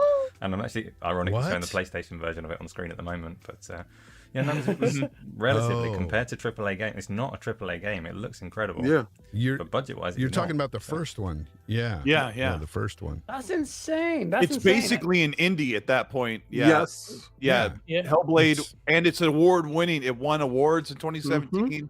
And then it was announced to come to Xbox, and the narrative started to change, and then Ninja Theory was acquired, and then the narrative really changed. And then it was like, they got the.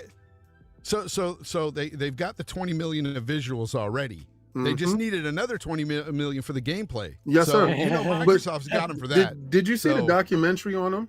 Yeah. Where they was working from it. and stuff like that, and the things they were doing. This is what I'm talking about again with the student analogy. You're working in this environment and you still churn out great work. You still and they got rewarded. I was so happy. If for any studio, I was really more happy for Ninja Theory to get purchased by Microsoft, to have that financial blanket so that they're able to produce in a stress-free environment, to see exactly what they're capable of. I would love to see them spread their wings. And I saw that trailer for Hellblade 2, and I said, oh my God. And when they was like, this is actual representation of what we're trying to achieve, when they say it, I believe it.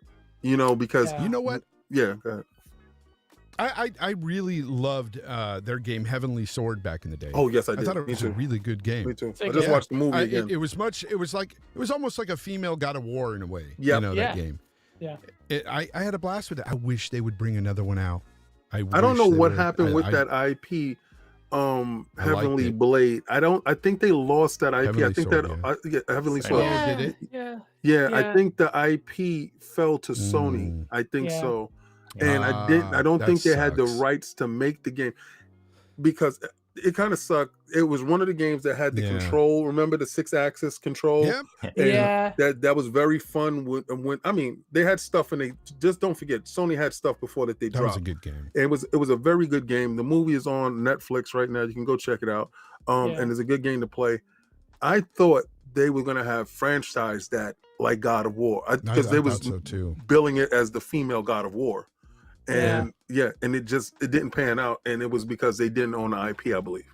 It was pretty funny though, because them not owning the IP, everyone kind of expected that Heavenly Sword going on to Hellblade, like it was a pseudo sequel. The name is so common with it, but then it wasn't at all. So No. And it's a very different game as well. Yeah. Let me read these super chats. Game Lord HRK, thank you so much. I don't know what HRK is, Games Lord. You have to tell me that. I think you have actually told me before. Yeah. Has he told me many times? I'm an idiot. What about Coalition that we were talking about? The makers of Gears 4 and 5. Yeah, absolutely. They're the top, like Asa said. We've seen Hive Busters. It just looks insane. Let's not front on Doom, says Pixelbit. Thank you so much for the $2 super chat. It goes, visually, oh man, yeah, visually it looks sick. I love Doom Eternal is one of my most favorite games in the last few years, and the game runs. I played it on PC, so nice. It's just so cool. Nightwolf 3186, thank you so much for the $5 super chat. It says, Fonz, you make a great point about 343. I'm curious to know what you think. I'm curious to what you think can sell this game to you. Besides, such a great question. Yeah, what will it take, Fonzarelli, for you to like Halo Infinite? Besides will a great story and multiplayer do it? Game Pass, number one. It's in Game Pass, so I'm gonna have it day one.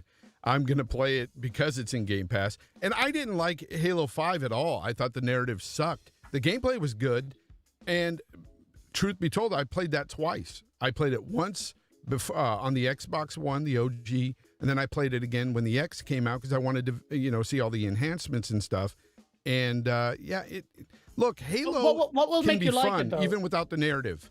What would make me love it would be a great story. Story is the main thing. Story. The story is the main thing for you, right? Which I completely understand. No, gameplay's got to be there too. But when you have when you're invested in the Halo, universe and stuff, and you have a story that just drags or doesn't really suck you in, or you got to play as somebody else besides Master Chief. Yeah, no, that thank pissed you. me off. Yeah. Oh, I hate that. The Arbiter, remember that? Oh, that too. Yeah, God. Victor Allenstein, thanks so much for the $5 super chat. Because should Xbox be looking to buy a movie or animation studio like Warner Brothers Studios and games to help with their game production? Not. I guess he's talking about to get that some directors on set to get a cinematic eye when it comes to it, because people are always in the assumption that Sony has the cinematic eye. Don't forget they had a whole shadow team that would go behind and fix everyone's cinematics, and in doing that, that's ingenious, and I believe that's a Sean Layden tool, because I believe Sean was the visualizer that was behind Sony. I think that a lot of his little touches was throughout all studios, and I want to see going forward, with Jim Dance Moves Ryan, is his touch going to be his imprint is going to be on the PlayStation brand, because we know that Jim feels go big or go home, and that's his kind of his mantra, and he's kind of trims the fat because he's a numbers dude. So I want to see what legacy he leaves, because I loved Sean's legacy. He was PlayStation and PlayStation was him. So with Ken Kataguruji and those guys, when they were making the consoles and they were bringing you great titles, and titles coming out of left field, I believe that was Sean's whole imprint. So I want to see what's the next AAA banger that Jim Dance Moves Ryan does. Yeah, he said they didn't they say, Colt, that they'd spent like 180 million? They're gonna make on exclusives or something. Yeah. The report was that they were going to spend an additional $180 million on exclusives over the next year. Isn't that like one game? One Jim Ryan game? That's at the most 2 to 3. At the most 2 to 3 games, but probably 2 games, 2 AAA games. Asa says that, that's one Jim Ryan game, isn't it? Because quadruple A fascination. Asa has smoke as well. He just does it behind the line. It's a weird report. Like, PlayStation is already all in and invested on exclusives. To say they're going to spend an additional 180 million, maybe that's just for donuts. I don't know. I mean, they're already building them. Yeah, like, they've already got Verizon. I always want to say Verizon Forbidden West. I just want to just mix that word up. They already have Horizon Forbidden West, and all of them. Ragnarok. They've got a whole bunch of stuff in the works. Yeah, well, they know their formula is not going to sustain. They're like that prize fighter that can throw that heavy shot, and that heavy shot comes every other year. Every Yeah. other year they give you one of those bangers that you're like, yeah, here it is. That is not sustainable now. When you have a Manny Pacquiao that can pack a punch and that can throw at least 10 punches a year, Microsoft is not playing. Between AA, single A, and AAA studios, you're going to get every quarter they're trying to drop a AAA title, and in between a lot of AA and singles. I'm sorry, you're just going to get out punched. You're going to be punch drunk at the end of this. Absolutely. I You will think be what they're punch drunk gonna at the end do- of it. I think Sony's going to start getting more, AA? third-party Yes. exclusives. They need it. Yeah. They're going to do that because 100%. they can't do it with just who they have, on their, in their studios. They can't put out more than 2-3 games a year. They just Yeah. they don't have it. Let me ask you a question, Fonz. Let me ask you a question. When Game Pass hits 30 million, which they should hit by the end of this year, right? Mm-hmm. It's inevitable, people. It's inevitable. All right. Yeah, it'll hit 30. It's not gonna be it's inevitable. When they hit No, 30 yeah. million by the end of the year, what happens when Sony goes to these developers and say, I give you 50 million to make this game exclusive? And Phil and the team comes over and says, well, we can feature your game in Game Pass. Yeah. I think it depends on the studio and what kind of relationship they've developed with Sony. Outside of that, it comes down to deeper pockets. That's what it comes down to. And Your I think mortgage that- bank still wants your mortgage, right? I don't care how deep your Yeah. relationship is, right?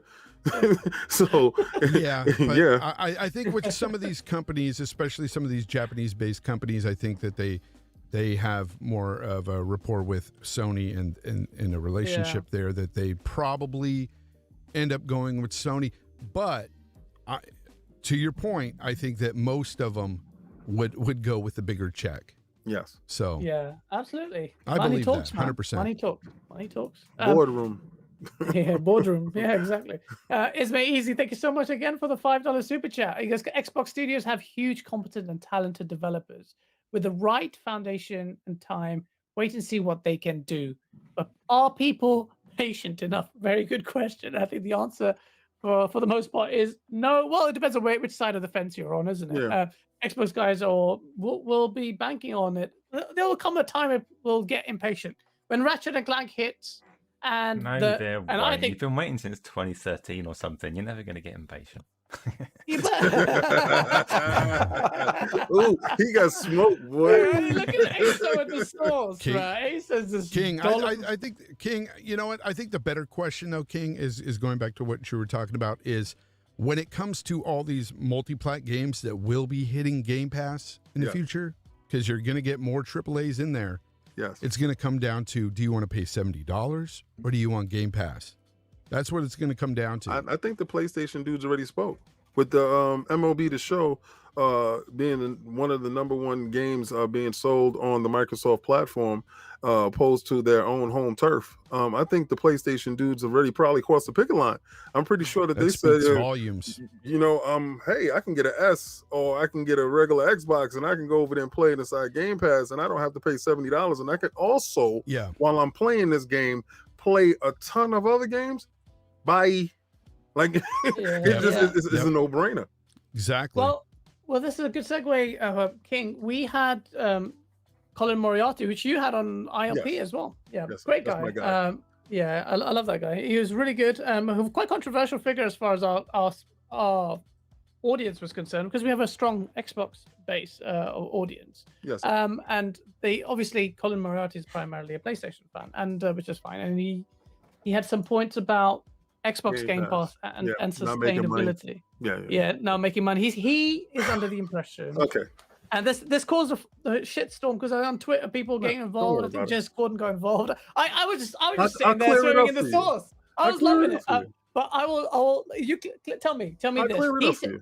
He said it's Xbox is hemorrhaging money for Xbox Game Pass. Okay. What are your thoughts on that? Okay, here, let me take my hat off to him. Thank you. All right. It was a nice try. It was a nice try. And this is no shade to Colin, but here's the brass tacks of this whole situation. You just saw the financials come up, right? Yeah. So now that y'all watched the financials, you saw what percentage they have made over a certain period of time. 15 billion was in profit. 15 billion was profit. Sony made 23 billion, but 3 billion out of that was profit. So that means that they're at a lesser capacity than Microsoft. Okay, don't see the 23. They just cleared the red and made 3 billion profit. All right, so the rest of that is wiped away. That 23 meant nothing. Only the 3 matters. Okay, now they went up 200% from end to end from last year to this year, and that's through hardware sales. We know that there's a lull during a period of time. Of course, you're going to get a crazy spike. The real thing is the services. The services went up from 60% to 70 something percent. What you want to look at, the viability between the service product at 75 to 85% sustainable rate. That is above their projections. They were surprised at this. That means they're not hemorrhaging cash. They are actually making money. They did not think they were going to make money at this point in time. People get in the service. They still purchase games. And Microsoft has stated, and the figures dictate, that they have made money because people interact more here. This is not like the movie theater where you go to the movies, you sit there for 2 hours and you leave. Yeah. Most guys sit there, game for 3 or 4 hours, buy some DLC, see something else that they like, and they're interacting in some form of fashion with this medium. There's passive money being made on this platform, and it supersedes the thought of a loss. They're not losing. So They're making money. you're saying that the services, that as it invites people in, it's promoting people's off spending in other places, offsets any kind of loss. Is that You know what you're how? saying? Okay, I give it to you like this. Let's say you In went a to the way, movies, you got yeah. free tickets, right? Yeah. You got free tickets to the movies. So one, you took your girl out. You're going to the movies. She doesn't know that you got free tickets. Yeah. Okay, you Yeah. pay nothing for these tickets. How more apt are you to purchase more stuff at the concession stand when you have all this extra money in your pocket? 100%. You're gonna get there and hey, we don't got to share popcorn. Let's get I'm gonna give me some Yeah. nachos. You want a popcorn? You understand? Yeah. You're gonna Good point. spend more. I think what he's saying is partly right. The service itself is not making money yet. Right. I think though his word of hemorrhaging money was a bit off. Like that's what I don't agree with, because and King, you brought up a good point. But if you look at the financials, these services also incorporate DLC, microtransactions, all that sort of stuff. So people are spending the bulk of their money in these services. Game Pass will eventually be making money, just like Netflix didn't start off making money, and then it did. The more people you have subscribed, the more they have to invest to keep people, and eventually it will make money. And I think he should have, said that. The only thing, Fonz, the difference between Netflix and Game Pass, and this is a huge difference that we cannot overlook. When you buy Netflix for the month, no matter what movies that they put in there, there's no additional cost. When you buy Game Pass, you can still spend more money in the service. So that's where the huge difference is.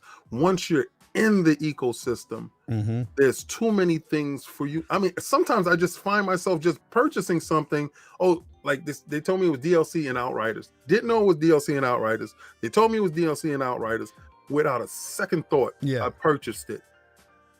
And I just want to clarify I wanted to clarify for the chat. The thing is like the reason why I say Game Pass doesn't make money, because you got to understand to have Game Pass, you have to have all these games within Game Pass. They're spending millions on these games to be in Game Pass. Yes. So they are losing money here and there, but they are gaining it in other services surrounding Game Pass or within Game Pass with microtransactions, DLCs, even purchasing the game through the service as well. This stuff is happening. Yeah. Yeah. Cole, I want to go to you. I'm so killing sorry. me. I can't do that. I can't do that on RDX. We're not on camera, so I can't say. Oh my god! Remember when they used to make you prop your arm up like, Yeah, I'm right? so sorry, Frank. Oh, and God. they'd say, "Do you have a question or do you have a comment?" Oh, never mind. I No, know, I'm right? joking. Co- I think looking at myself on camera, I'm so embarrassed now. But anyway, I think you guys have it all wrong. Ooh, th- sauce. Colin's like, they're hemorrhaging money on Game Pass. Yeah, they are. You know what else? It's like they spent millions and millions and millions of dollars to build a console. So this is what people aren't understanding. Yep. It's so funny where Phil's like, stop looking at my pocket. I got it. Yeah. I know what I'm doing. Exactly. Game Pass exactly. is a vehicle.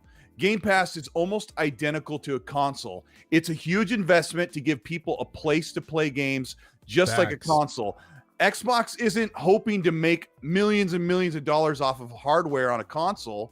They want you there so you can buy software. They want you in Game Pass so you can be in the ecosystem. So they are losing money with Game Pass because it's just like a console. It's another place to play. That's why they put it on PC. That's why they put their games on PC, because they want to have as many people as possible in the ecosystem, buying games, buying DLC, paying for services, just enjoying the ecosystem and everything that comes with it. Yep. So Yeah. when I bought my Series S, like Microsoft didn't say, "Oh yeah, we made so much money off of that little white console." No, they broke even, but they got me. You know, I'm a customer. Yeah. And I'm going to buy the games. So when Colin's like, they're hemorrhaging money, it's like, yeah. And they're not worried about it. They're not Exactly. supposed to make money on Game Pass. They're making plenty of money. And we just learned that on that financial report last week or earlier this week, that they're making tons of money while they're dumping money into Game Pass. It's all Absolutely. part of a plan. Yeah, so And that's all that matters at the end of the day is they're reinvesting, they're making money, they're reinvesting back into their ecosystem. And what does it do for us? It gives us more games in the end. Yes. That's all I Exactly. care about as a consumer. You know, what do you have for me? So- Asa, on this point, some people said, Gaz, you should have fought back on Colin, but Colin is not saying anything that I found controversial. It's like, No. it's a loss. He It's didn't. like it's a new service. It's a loss maker, but that's a strategy you do in hardware. You do it with software. What's the Yeah. big This deal? is a bash your guess, right? Bash your guess, right? Yeah. No, No. all I seen the thing is I see a lot of hate in the chat for Colin. Nah. Colin is a good dude. I don't care what nobody says. Yeah. You know, Yeah. I've listened to the guy for years. I don't Yeah. care about political affiliation or any of that crap. It Yeah. doesn't matter to me. Yeah. If you're a solid dude to me, or I Thank think you. you're a solid dude, you're a solid 100%. dude. I don't care. So Facts. Yeah, Exactly. and we're not talking about anything else other than the fact that he likes games. He plays the same games that I play. Well, mostly. mhm. And listen, don't get Yep. it wrong, guys. A lot of guys call me a PlayStation hater. Shut up. No, it's just that I prefer BMW over Mercedes. I prefer Cadillac over Ford. It's just certain things I prefer, right? So, when you prefer certain things, it just happens that way. But at the same time, I'm gonna tell you this: the way for Jim Dan Smooth Ryan to get me into his ecosystem, date and date, baby. People laughed at Yes. Phil. Day and date. They laughed at Phil. They laughed at Phil Dominus, Maximus Aurelius. Aurelius Spencer. They laughed at him. They laughed at him for so long, and you're not laughing anymore. Yeah. The joke is over. The joke's on you now. Because if you weren't inside Game Pass and you're in Game Pass now and you're figuring it out, you're like, this is one hell of a deal. If you have children, Game Pass is the way. I mean, we because had- it was had, killing Yeah. me Oh, financially. yeah. We had It's David killing Springate on, 100%. and this is the clip that you shared, Fonz. It's like David Springate said, Yep.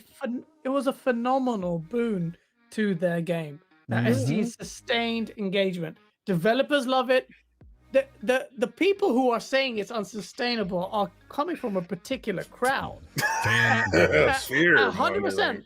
I'll say it's PlayStation fanboys because they have no other against it. Like, what can you say? The service is so good. Yeah. That let's just attack its sustainability now that we've all of a sudden concerned about also how much the Microsoft. fact- Sorry, go ahead. Also, the fact that you rent games, right? That's their big thing Okay. too. Is I that can you buy just it, rent too. your games? Yeah. I'll No, buy yeah, it. Don't ever people are buying download games. those PS Plus games though. Yeah, Make sure you don't do that, you hypocrite. Yeah. You're like, oh, you rent your games. You're renting them from PS Plus. Don't ever play them. Please don't. exactly. Yeah. I'm gonna tell you Forever this. physical. Right. Don't Yeah, pay forever that physical. bill Don't on even that say PS Plus. Don't pay that bill and see. It's a little lock. I found out when I stopped paying my PS Plus bill. There's a lock on your games that you download. Yeah, Yeah. there So is. you go I've seen it. jump in, and it's a little gray lock, and it's like Yeah. pay your bill. I've seen it. Yep, I've been there. Yeah, Hey, don't stop fighting the advancement of technology. Like I remember, I'm sure people are mad when games were becoming more digital than physical. Like just Yes. Yeah. no, almost every time these things end up becoming a quality of life improvement in the hobby. Like, Mhm. and if Game Pass happens to be, and it probably is. I mean, the industry as a whole sees Game Pass as the way in the future of just a better option that will Yeah. always be there. Like it'll always be an option. Yeah. Yeah, I'm Yeah. sorry, guys. Go Yeah. ahead and ask Asa what you. Sorry. Yeah. Well, no. You're absolutely right. But that's good segue there. Asa, what's your view on the sustainability thing and Colin Moriarty? Do you think it's a controversial thing? Is there a half-life to Xbox's endeavors? Are they playing a risky game? Not this Half-Life thing again. There's so much to that. The chat that we had with Colin, we only had him for an hour, so we didn't get to kind of have a back and forth and discuss it really. His Yeah. version of events where he says that Game Pass is hemorrhaging money was controversial with people here, but it shouldn't be. Thing with Game Pass is it doesn't exist in a vacuum, and if you look at Microsoft's gaming division or Microsoft as a whole, and you open it all up in a spreadsheet, you can shift those numbers around and you can make Game Pass look good or you can make it look bad. If you want to talk about service hemorrhaging money, Microsoft bought ZeniMax for $7.5 billion, supposedly to boost Game Pass. If you attribute that cost to Game Pass, it's going to be a lot of years before Game Pass is profitable on its own. If you shift the cost of running That's these true. studios and you shift the ZeniMax acquisition away from that and say that's not a Game Pass cost, that's our game studios, but that's not Game Pass. Maybe Game Pass starts to turn a profit in its own right, but it doesn't exist in its own right, so it's not relevant. Me as a gamer, like Fon said, like Colt said, like King said, stop looking at Phil Spencer's pockets. It's not our concern. Microsoft can handle their affairs, and if I get loads of games, it's all good. Yeah. Which is Yeah, what I I'd was say- saying I'd in the say source Microsoft has- video. Stop worrying about Yeah. some multi-trillion-dollar company you guys are crying about. I know, look, this conversation funny. is only happening because PlayStation fanboys are insecure. That's how I'm saying facts right there. They wouldn't give a damn about this. They wouldn't raise this point. And when PlayStation now did the $1 deal, why would you guys chirp it about how it's unsustainable? If Sony, this tiny little minuscule company comparatively to Microsoft, can do it, shut your mouth. It's over. Yeah. It's true. Just shut your mouth, man. It's stupid. Like we keep crying about But how it much wasn't sustainable. They only did it for a weekend. If PS Now had day and date, all these guys talking would be subscribed day one. Because Yeah. I Nah, know they I don't would want that, too. I'd be Fonz. subscribed day They don't one. want that Yeah, funds. right. They want to Yeah, pay right. $70 funds. Yeah, Yeah, I it's know. stupid. Man, I would pay $80 for my games if I could ensure the quality. Yeah, And I if want you to support the truly- developer, man. I Yeah, if wanna you support truly the believe developer. that PlayStation has bangers on the regular and they were going to do day and date, $10 a month would be a no-brainer. Just Yep. like it is with the Game Pass offering's been pretty good. You're getting a good game at least once a month. Yes. Yeah. Like, man. so there's and games aren't $10, so I don't think anyone who's paid for Game Pass has lost their money. It's Yeah. unreal. Nah. Yeah, no, unreal. it's stupid, man. It's A lot silly. of people don't look at the, and I understand a lot of people don't look up the financial reports or anything like that. I've only done it because as a consumer, because I'm like, why are you upping the price for this and that? So I've looked into it, and like I see these people that one guy came at me today and said, well, they needed to up the price of games $10 because Sony couldn't sustain its $60. And I'm like, did you just read their financials? It's everywhere. They've had record profits. They're watching And Phil it's Spencer's not- pockets because they're so used to watching Sony's for them. It's unreal. this- Fonz nails it. And none of this is attributed to the PlayStation 5 games being sold at $70 because there are no PlayStation 5s available, you. you know? Yeah, There's only exactly. 7 Thank million you. of them out there. Exactly. you. It's crazy to me. It's like, guys, these games are being sold. They're making most of these profits off the PS4 and the $60 price tag Yep. Yeah. because that's where they make their most of their money anyway. Is on these software and DLC and microtransactions, and that has nothing to do with that extra $10. Well, they just made a So- boatload of money on the MOB off of Xbox. Oh, they sure did. They you know, definitely did. you know who just brought a boat? Somebody at Sony Santa Monica. Thank you, Sony Microsoft. San Diego. Thank you, Xbox, is what he's saying. Hell Yeah, but yeah. no, it's true. Yeah. Like when I made that Souls video, and I kind of did the hashtag Forever Physical, I tarred a wide brush, and then there's a good movement there for the preservation of physical games, but that movement has been hijacked by PlayStation fanboys who want to die on this hill because it was just alt accounts, it was just fake people inundating me with their DMs, and I was laughing at you. You guys, why are you not responding to me? You should cancel your video. Piss off! You think I'm gonna take down my video?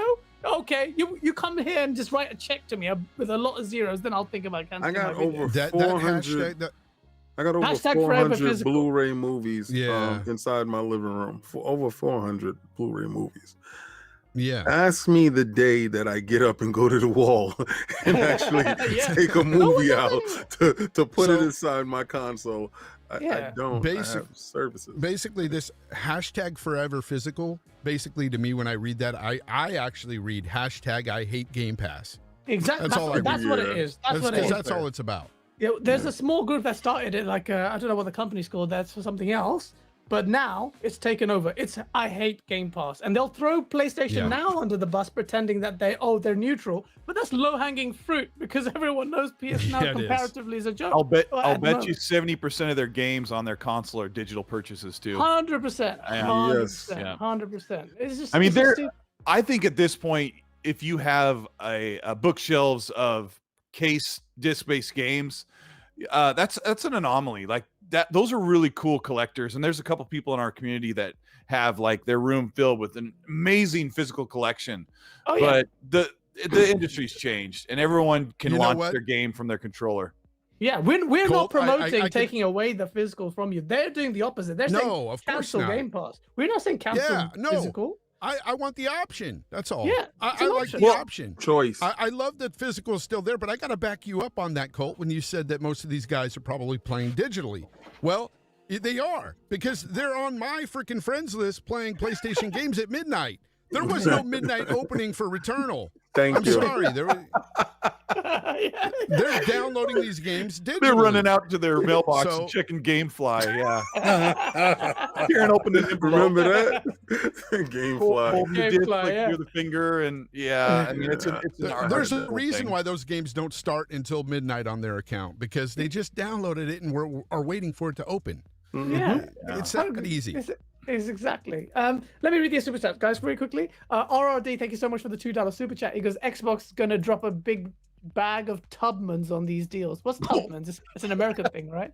I don't know. I don't know what that is. Tubmans. That is a thing. Ammo Majority, thank you. Never I heard don't of it. get it. No, never mind. Thank you so much for the $5 super chat. But I think like that's a it. sticker. It says, Oh "Keep it up." no, Harriet Tubman. She was supposed to be on a $100 bill.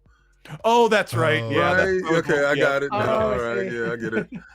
Yeah, that's definitely an they American. didn't change the bills over yet, bro. You still using a credit card, aren't you? Forever digital. Physical. Forever digital. He doesn't have physical. Yes, digital. Hashtag Forever Digital sounds better anyway. But Emma Majority, thank you so much for the £5 super chat with the sticker that says "Keep it up," making me feel bad for not going to the gym already. It's Ramadan. Give me some allowance.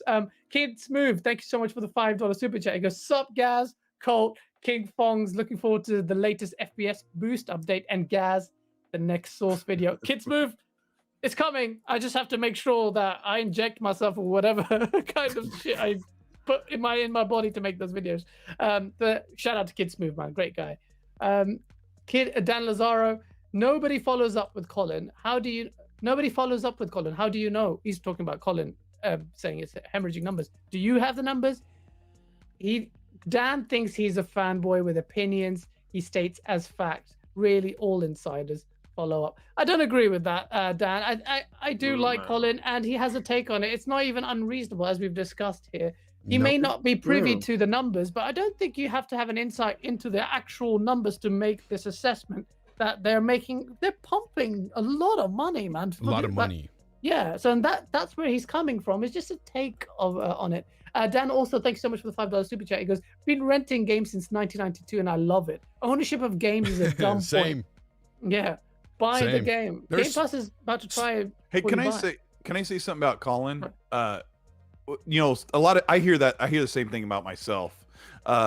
You always state your opinion as fact. Well, when you truly believe something or you hear things that you believe in or that you agree with, you have conviction. Facts. And I do videos with conviction. I have stuff that I've read about, that I've poured my informational knowledge into, and I state it as plainly, as matter of factly as I can. And somebody like Colin, where you say he is stating his opinion as fact, he's convicted and he stands behind what he says. And I think you should stand behind your opinion or your information. And you can say I've heard, or I use words like likely, or it is being said as a caveat. But yeah, I mean, in this community, we have to just relax a little bit. Let people give their opinions. If King says, well, he hasn't played it. So I can't say what King says. When Jeff Grubb says, Returnal plays really great, there's things I don't like about it, I give it a 3 out of 5 stars. You can't attack somebody for it still goes without saying.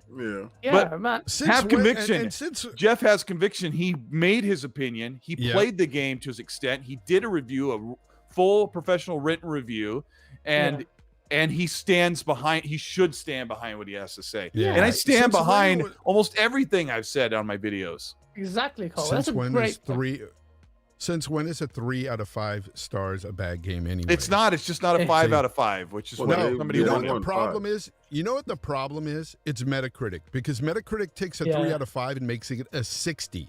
Yeah, that's how broken Metacritic is. It's broken. Yeah. Well, if it's a 60, it's a 60. I mean, these dudes.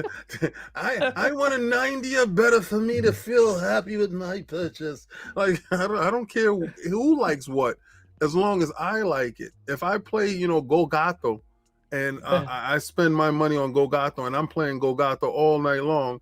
That's a game in Game Pass where you're a little cat inside a robot, and it's like Metroid. Very fun game. I love the game to death, and I support the game. But if I like that over Halo, Gears, or Forza or whatever, that's my choice. I didn't purchase my console to live through your opinions and your Metacritic scores. I don't care about it. I purchase what I like, when I like, and I play it how I interacted with it, how I like. So when these dudes put up numbers, I really don't care. I don't want nobody to chew my food and tell me how it tastes before I taste it. So I really don't care. That's a good way. How about this? Do you guys think a lot of people, like the majority of people, have a Metacritic number in their mind that is like a threshold before they buy day one? Yes. So that in itself can be a problem with Metacritic, but it could also be a help, an assistance to purchase. And if you're waiting to buy a game the day before, and like Returnal got the Metacritic out, I think 24 hours before, and if it came out at a 71, a lot of people would go, I'm not going to buy it. $70. They're not buying it for $70. Yeah, no. So Metacritic is important as a purchasing decision, even though we try to say, I don't use Metacritic. But if you use Metacritic in concert with a close friend and a reviewer that's on YouTube or online that you trust, then you can make a decision. But like King said, you make your own choice about what you want to play. But Metacritic is really a crazy double-edged sword. You know something, Cole? Yeah. You know why PlayStation needs Metacritic? Because they don't have Game Pass. If there was Game Pass, Here we all go. you would do is go in and try. This is how you make Metacritic go away. It goes away. That's a very good point. You have actually. Game That's a Pass very inside, good point. PlayStation. I would have been playing Returnal, and I would have been telling you how the adaptive triggers feel if I feel rain beating on my chest, whatever the hell that you guys are talking about. I would have told you this. But That's a good point. Yeah, I don't because get a I chance don't to even. try it. I couldn't even tell you what Outriders Metacritic is because honestly, I just loaded the game and got on with Fonz and Rand and played the game, and I didn't even love the game. So I don't even know what the Metacritic score is, but I'll tell you what I do know is I didn't pay $60 or $70 for it.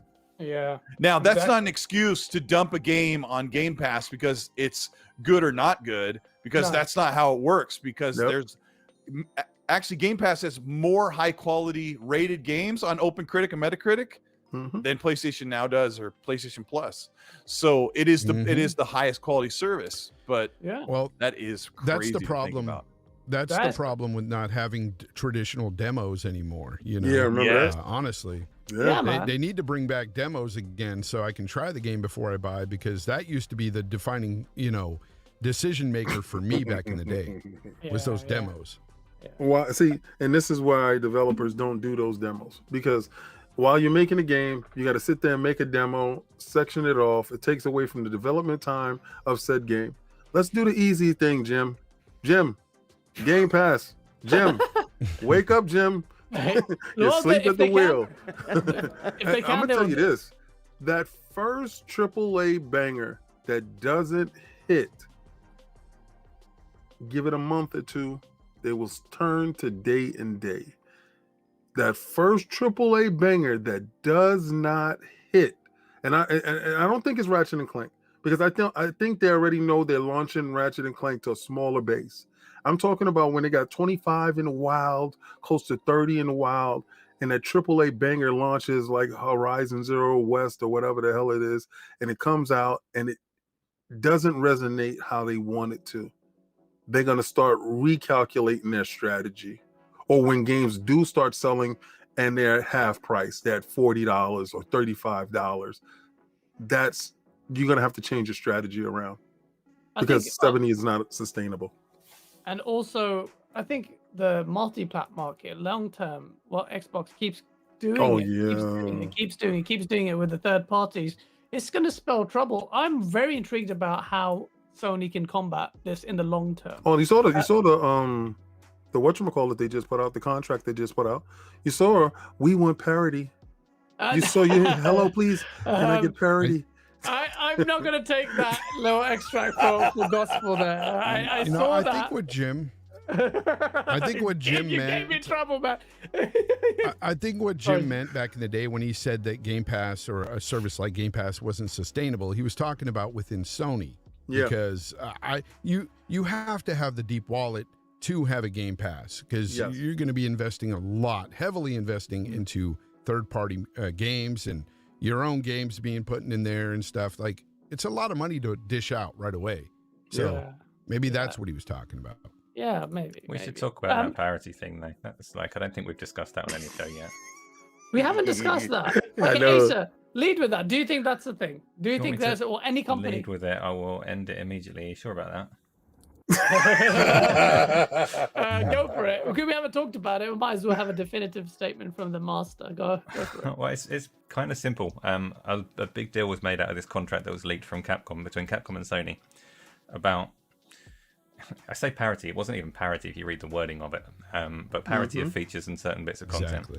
Almost the same wording is in Microsoft's basic Xbox publishing agreement. If you want to publish a game on Xbox, you're signing up to exactly the same thing. So this isn't about one company being particularly evil. And if you actually read the wording of that, it asks for parity where it's materially possible. So it's not talking about like you need to hold back the resolution on those other consoles, because if the PlayStation can't do those resolutions, it's fair game, they can go and do it. And it talks about best endeavors and things like that, and it's it's actually worded very reasonably, and both parties are doing it. So it was a controversy over nothing.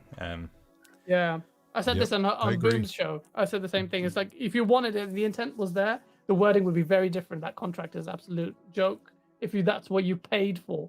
parity isn't a thing. I don't think it's that. But King, just to throw, to offer my carrot there. If these things do happen, they happen behind closed doors. They're not codified in any kind Oh, of I was agreement. just joking with the whole parody I know. It's a standard I was gonna contract, say- man. It's yeah. a standard contract with everything, and as far as like Asa said, I'm not talking about dropping resolution or equaling resolution and stuff like that. It's just I was just like being facetious as far as, please, I invoke parlay, type of thing. Like, we're getting beat here, but other than that, no, it's a standard contract, guys. Yeah, It's standard for sure, but the only thing that really is new about it is the fact that now they're saying no Game Pass. Don't put Yes. this game in Game Pass for a year. Yeah. yeah. And God forbid when That's that gonna year be- is up. When that year is up, you're in trouble, buddy. But hey, as I said on my show and other shows, it doesn't matter. If Microsoft wants it in Game Pass, it'll be in Game Pass. Yeah. They've got the money for it. It'll be there. Bust your contract open. Oh God. Let me read the super chat. Z Black Rider, thank you so much for $5 super chat. Oh, hold on. I'm a political scientist. Thanks. Colin is Colin's not an idiot, man. Look, Let him go. He's Leave him not. alone. Cut Yeah. it out, man. It's not even funny. yeah, man. Colin, Yep, I agree. We were talking about this nuance. We're talking about Colt was talking about conviction and your beliefs and stuff. I go into the chat and he's like, Colt's right. he's a fanboy. He's a moron. It's like, guys, come on, man. This is the source. This is GameOnDaily. Where this is. I love that Colt said that. I love what Colt said because he's 100% right. We all get it as content creators. We all get, why are you stating this as fact? Or we're not. We're telling you our opinions, and we've got convictions, and we're telling you what we believe. And if you don't believe it, fine. Yeah, move on. Absolutely. I also think people don't like that. Like our content is more professional and more. Like that's like I'm. I don't have like an unscripted video. Like I try to make a professional. Like I don't know. I'm just not like I don't. Games are dumb. In my videos. So we can name a few people. Since I try to do things professionally and clean cut and good presentation, and then I back it up with whatever research and information I've got, he's stating it as facts. Like, no, I mean, once in a while I get things wrong, and that's how it is. Yeah, I mean, and this is not to throw shade at you, whoever that. Well, how would they know, Colt, if they're not following you, right? Yeah, exactly. Like, how would they know anything about Colt Eastwood if you're not following? So what is he? He just wants attention from you, bro. Oh, That's it. Sock accounts. There's so many. Sock accounts. There's so You know how many. many sock accounts subscribe to me, and I could tell it's the same guy on Twitter because they speak exactly the same. Yeah. Somebody said today, King, that I was the most toxic gamer in the whole community on Twitter. What? Why? What did you do? Did you burn, they had a somebody? screenshot of me. Some guy came after me and talked about my BS content and how crappy it was. Oh. And I said, "Oh, shut the heck up and quit whining." And he used the word "heck" because I don't swear. Yeah. And that was like screenshot and shared around like how toxic I was. How toxic? Well, I'll show you toxic. They must screenshot the hell out of me then. I know Colt looks over at Twitter like, oh, there go King again. I love it. King's got his own gifts out there. King's got his own memes and gifts. I got 100%. 3 gifts that I use that will have fun with all day. Yeah, I can see the same gifts. It's so funny. I know. It's before And I use them for different scenarios. It's just funny. I know. I love it. SM, thank you so much for the £5 super chat. If a Metacritic's like Rotten Tomatoes, just look at what happened to Chappelle. That's a very good point. What happened? Chappelle, one of the best, like his two Netflix specials in stand-up, and certain crowd didn't like it, and the reviews bombed it like 0, something stupid because they didn't agree with his joke. His political stance on it. But Chappelle is the best comedian in the history of mankind, as far as I'm concerned, and everyone he got an award for that. For the name of it. Yeah, he is. Nothing touches Chappelle. Nope. He's if one of the Metacritic best. He is is like the best that, right now. He is, but and he'll always be for me. He'll never be overcome. But and that's a good point, SM. The like review scores and people in the chat are saying that hashtag source. But yeah, it's true, man. Like we said big disclaimer. We're not defending Metacritic. I don't think we've done that. No. We're just saying that it's a metric people inevitably look to. You know what it Ace, is, I need- honestly? Ace- I just, Because no, I've I talked just need to- to wait. I just need to other big disclaimer. We're also not attacking Metacritic. Okay, Metacritic is taking a list of relatively credible reviews and just averaging out the score. So that's not problematic. That shouldn't be problematic, and we're not anti-Metacritic. The way that people use it might be a bit off, and there might be. I mean, it's part of the picture and not the whole thing. But Metacritic, it's a calculator. There's nothing to it beyond that. Yeah, exactly. I don't care for Metacritic myself. I don't like the way it's averaged out because some people don't put a score on it and they put their own score on it on some critic reviews and stuff. I just don't like Metacritic personally, but I will say that talking with Chris Grinnell, he's even said it too.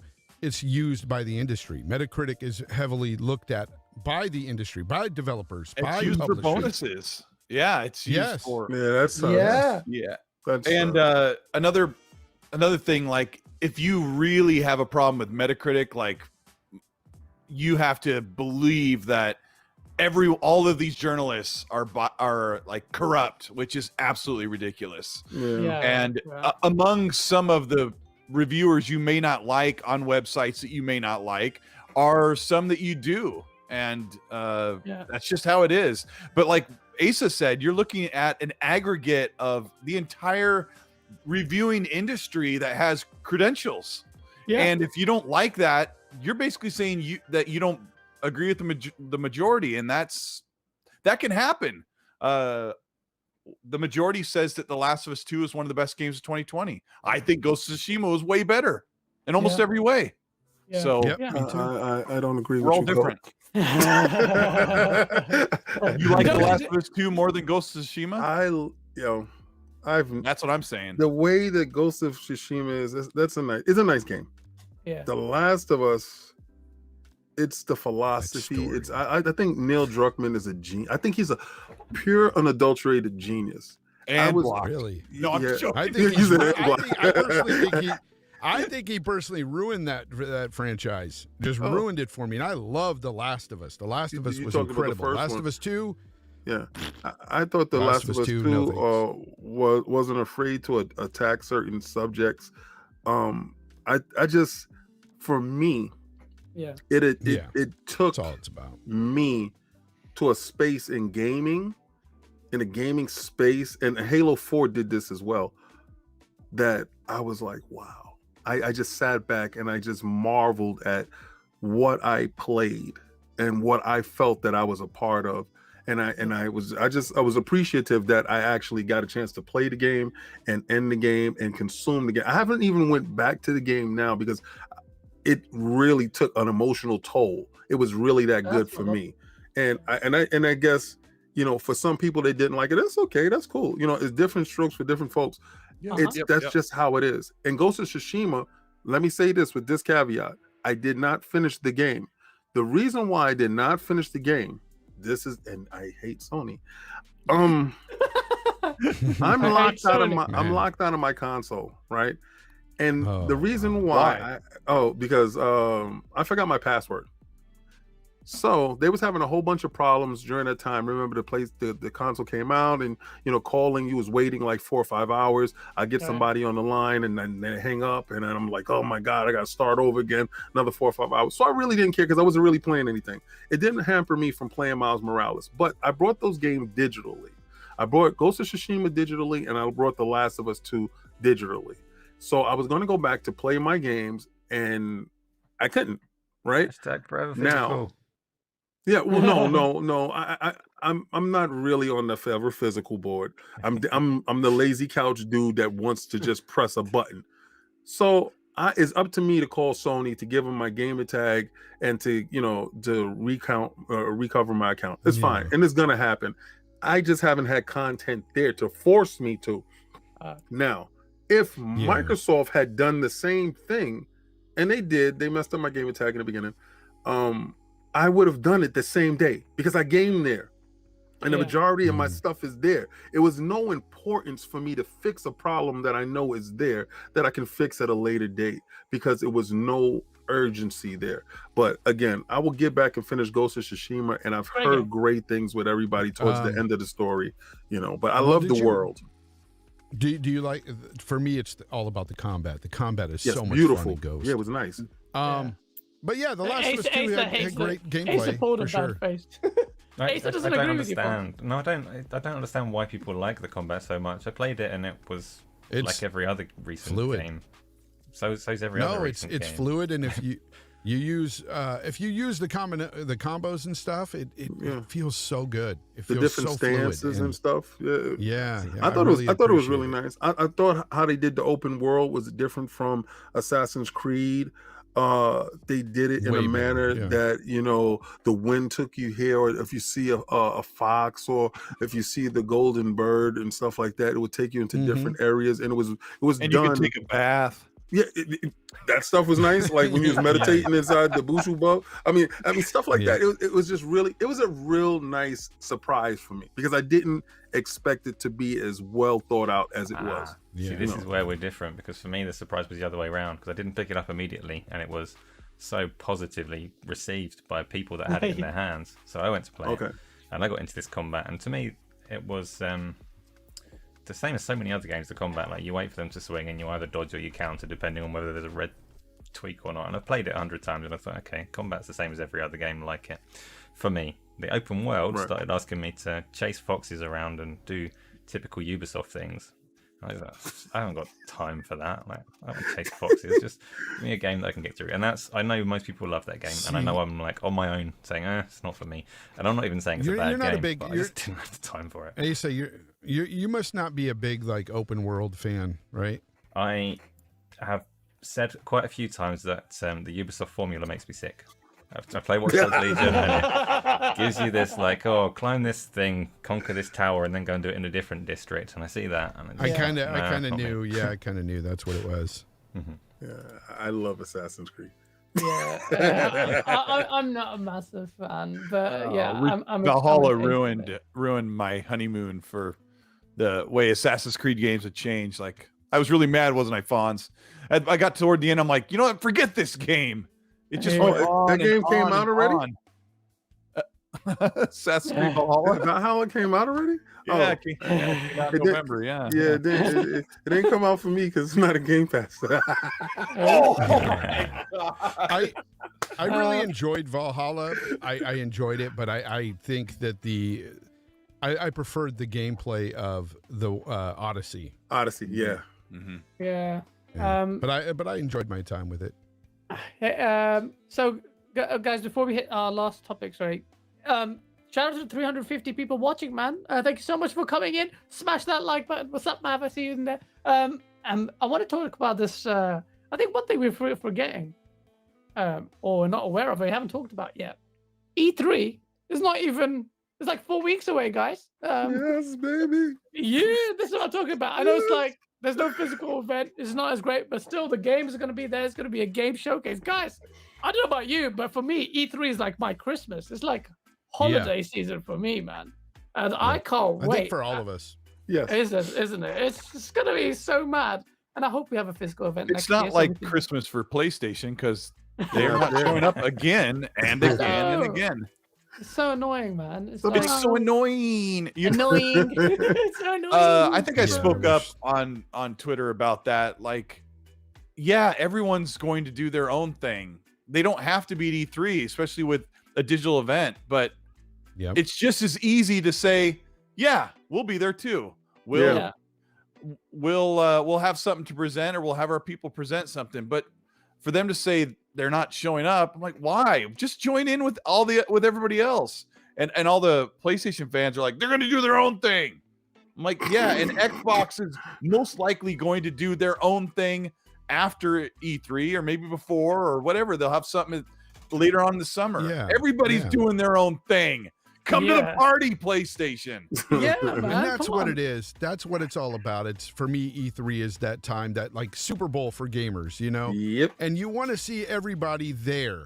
And when Yeah. they started pulling out Sony, you know, I think Nintendo did it, pulled out before too. And like, I'm just looking at these companies, EA. I'm like, at least EA and stuff still do something around that time. So I don't care if it's at the same venue, but just do something at the same time because I want to see this stuff. I want to get hyped for it. I want to take that, you know, that weekend off and watch this stuff.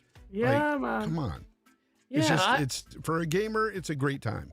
yeah, exactly. It is, and it's just like the hype is amazing, and it's Sony puts a damper on it by not being there. You're right. It's like the Super Bowl and one team's not Yeah. turning up.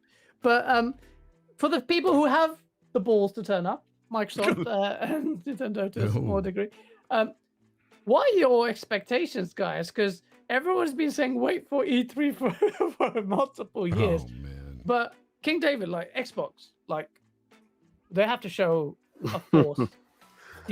What are your expectations? Again, everybody says, "Oh, you know, Sony doesn't have to show because we already know what Sony's going to do." Okay, then you don't value your dollar. I don't care what it is. I want them to dance for me. This is my money.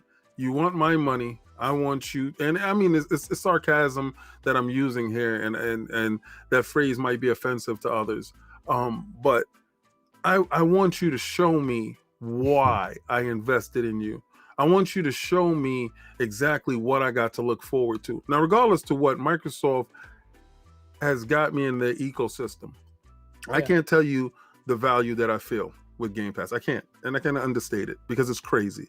Yeah. But I say this, that I know that they're going to show the ZeniMax, the Bethesda show is going to be a different show than the Microsoft show. And I believe that's going to be for the first probably 1 or 2 years. And then after that, they're just going to merge the two going forward to just ease you into the transition. Nintendo's going to do a treehouse like they've been doing, and they're going to knock it out the park. I love Nintendo treehouses. I think that stuff is so much fun. I believe Microsoft is going to show a slew of things and some surprises that you didn't think that would be there. My hope for E3 is for Phil to go, do the show, do the montage, do the 100 games or whatever they're going to show. And right before he's about to get off the stage, exclamation point pops up over his head. Oh yeah. And Kojima walks out. But and no, yeah. yeah, and with that, they purchase the rights to make a Metal Gear game, and they're gonna give it to Kojima to make. And walk off the stage and drop the mic and just throw the gaming world into a frenzy. If that happened, guys, the episode of The Source would make me probably kill myself. My heart would explode. That will give Kojima. David, you said this. You said this I'm telling a few weeks ago. Yeah, I know. But the funny thing is, though, I said like that sounds unrealistic, and then a couple of weeks or last week it turned out, and then some stuff. Man. All right, yeah, exactly. Just the reason I speak, I'm not speaking out of turn for no reason. Yeah. But this would give Phil the in on that Eastern market. This would give Kojima revenge against Konami. Revenge. And yes. You want to talk about a wrong guy? Yes. Okay. Yeah, I built that damn company. Yes. That's like 100%. that's like Nintendo doing something wrong to Mayomaru. Come on now. Not really. Don't do that. All right. And he will also get revenge on Sony for not funding his second game. And I'm sorry to put it on xCloud, buy Stadia. So he will get his three-way revenge while serving Phil's Dominus Maximus Aurelius Spencer's ultimate goal into, getting into that market. And I honestly think that would make my E3. That one aspect will make my E3. Oh man, Cole, do you agree with that? Cole, what are you expecting from Xbox at E3? What would you be happy with as well? Pain. Pain for who? Said I expect pain. Yeah, I'm trying to do my best Clubber Lang. I'm expecting a whole bunch of games. Yeah, they have a whole bunch of stuff in the works. So Bethesda's doing their own show, and Xbox is going to do their own show. So expect what Bethesda does each year, and expect all of that to be about Xbox. And then, well, 95% of it to be about Xbox. And then expect Xbox to do their own show, and that'll all be about Xbox. Yeah. So, no, but, yeah, I think we're going to see... I'd have to go through the graphic. but Yeah, I mean, there's a ton of stuff. what's the surprise? What would like shock you? Do you like? So last week on Tuesday, we asked Colin Moriarty. Well, not much he- would shock me because I have a million predictions that I'm always like thinking about. What'd you ask, Colin? About Kojima, and he thinks it's going to happen as well. Xbox and Kojima are in bed together.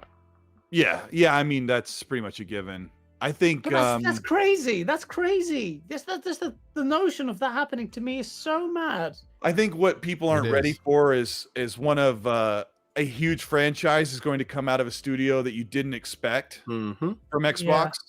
Oh, And then we're probably going to see a couple of games that we are expecting. Like maybe they'll finally show something for Indiana Jones. And I'm actually looking at my desktop where I put heads of each of the characters from the franchises that belong to Xbox Game Studios. I don't know. I guess what would shock me or surprise me more than anything is if they don't show something more from Hellblade, Fable, Perfect Dark, or those three. Like those are three main games that they've shown off, and if they're not ready to show another something, like even acknowledge it, that'll be shocking to me because it's time to show something from Hellblade that's proof of concept, because they've been sharing that they've ramped up combat. Combat will no longer be swipe, block, block, block, swipe, block. So they've got. I still keep the combat going. Keep the combat going. I still like it. I'm seeing it in the replay on my screen. I look like such a dork. Melina Juergens, that's her name. I had to remember it from my memory. She's taking a full combat course from one of the guys that does the lightsaber combat for Star Wars and other games. So I showed this in my video. If anyone wants to go back and go to the second half of the video, she's taking full combat training with her partner, who's an MMA fighter, and they've taken sword fighting training plus this guy from Star Wars. So he said, whatever you can do, we'll put it in the game. So it won't be canned and baked animation fighting. It'll be more dynamic. So it's gonna be it's so impossible for us to sit here and think, what do you think is going to be there at E3? Because Xbox doesn't have a tiny bag of tricks anymore. They've got a whole freaking satchel. Can I say satchel on the air? Yeah, that's not pause worthy. You good? Of course you can. Bonds, what would impress you, or are your expectations high for Xbox this E3? Do you have certain expectations? Do they need to perform a certain way, in your opinion? Yeah, with all these studios, hell yeah, they need to. And I think they will come through with certain things. I think they will show Starfield. I think Starfield will probably be shown on their stage at the very end, and maybe something will be said about that, possibly release date. And then they'll go into the Bethesda show showcasing Starfield and showing you more about it, because it's practically, it's done. So I think that's what you're going to get, is more of a showcase on the Bethesda stage of Starfield, and they're going to give you sort of a deep dive. And I think that's what I expect. What would surprise me would be, I don't know, man. Right now, I would say not showing Starfield. I mean, that would shock me, but I think they will. I think they will. That's, I think that's going to be the big showcase. Well, what's your take on this, Fons? Adriana Gomez, thank you so much for the $2 super chat. She goes, also a very good question. Was last year's State of Play worth not showing up for E3 for Sony? Wasn't that the way? Isn't that the one where they revealed the PS5? The I state of think it play? was. I think That's it when they was. revealed the price at the end. I was joking on them the whole show. So Was that the yeah. one that they released the price? Not Uh, the PS5. That was yeah. on the one. Oh, I don't remember. now. Yeah, I think that state of I play don't is the know. one where they revealed the price at the end and they showed 2 consoles. And I like had jokes the whole show. So, you know, Sackboy and stuff like that. So But yeah. if you compare it to that show where they revealed the PlayStation 5, that show to me was amazing. Like Sony, like they showed off. Where's the those game. games at? Yeah, that's the problem. Where the games Thank at. you. Well, they had Demon Souls in launch. You You and, know Yeah. what? I have to say, Gaz, I think I would also be shocked if they did say anything about Kojima, because I think it's still in the early stages. And Yeah. I don't think that'll be showing up. Yeah, I don't think that will. No, but it's if too it gets early. Way announced, too early. maybe the partnership will get announced. I but- don't think so. I think they're going to keep that under wraps until they get closer and then say something. Okay. I think that's because usually that's not what Xbox does. That's something Sony would do. Okay. Adrian, thanks so early. much for the $2 super chat. She goes, she didn't mean last year's State of Play. She meant the last one. Oh, Oh, the last one? Yeah. it You was, know, yeah. it was basically Ratchet and Clank yeah. State Yeah. of Play. That's all it was, really. I mean, Yeah. they showed that Subnautical 2 or whatever, but, you know, everybody was there for Ratchet and Clank. That's it. Yes. Yeah. Hey, so before we wrap it up, I don't want to wrap it up, but I've wrapped up all the topics here. What are your expectations for E3 and Microsoft? And what do you think Microsoft need to do this E3? I'll share my thoughts at the end because everyone loves what I think. You're right? No. Okay. Yeah.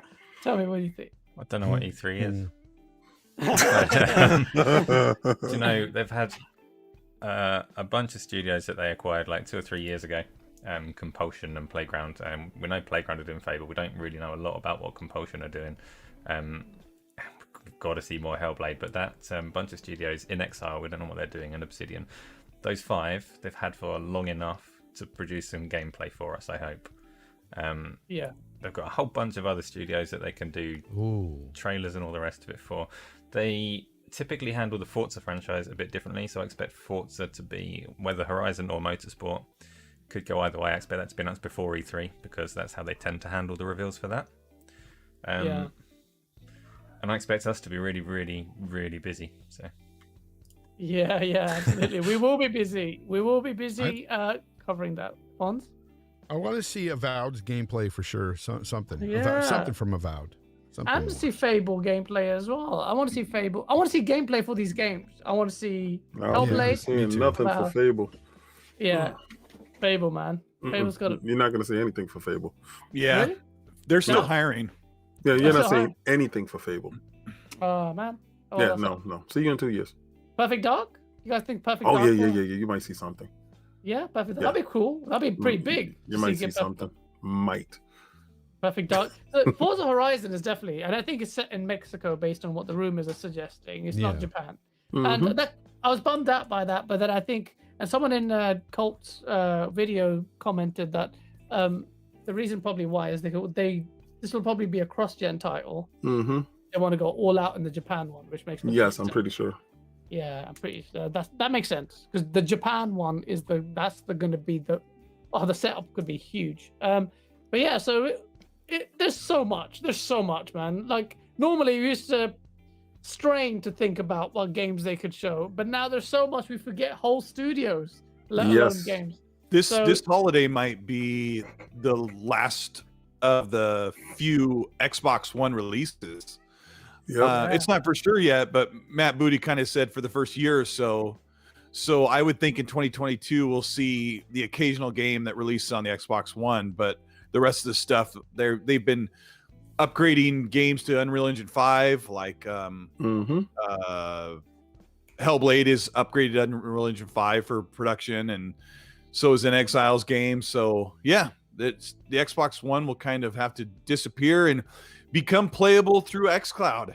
If the game doesn't release on your Xbox One, log into xCloud on your console and play the version off the blades. I think they Yeah. should have did that to Halo Infinite. Yeah, I they're agree. so far in. I mean, Halo was supposed to release Yeah. at the end of the Xbox One generation, and Yeah. everything Yeah. got pushed. And what's done is done. That game has been designed for the Xbox One, and I always try to remind people that if you're worried about the Xbox One holding it back, were you worried about God of War? No. In 2018, like it was made for a PS4 base console. Game's incredible. We've had incredible games. Look at Red Dead Redemption 2. Yeah. Yeah. I mean, if you're worried about games, if you're worried about x86 architecture, you know, about being held back, worry about a frame rate. You know? Thank you. No, it's going to be 60 or 120 in multiplayer for Halo Infinite. It's not held back by an Xbox One. Yeah, absolutely. That game's been designed to scale. Guys, I hope you love the show. I don't want to end it. And if, once the show ends, we'll probably be talking in the green room.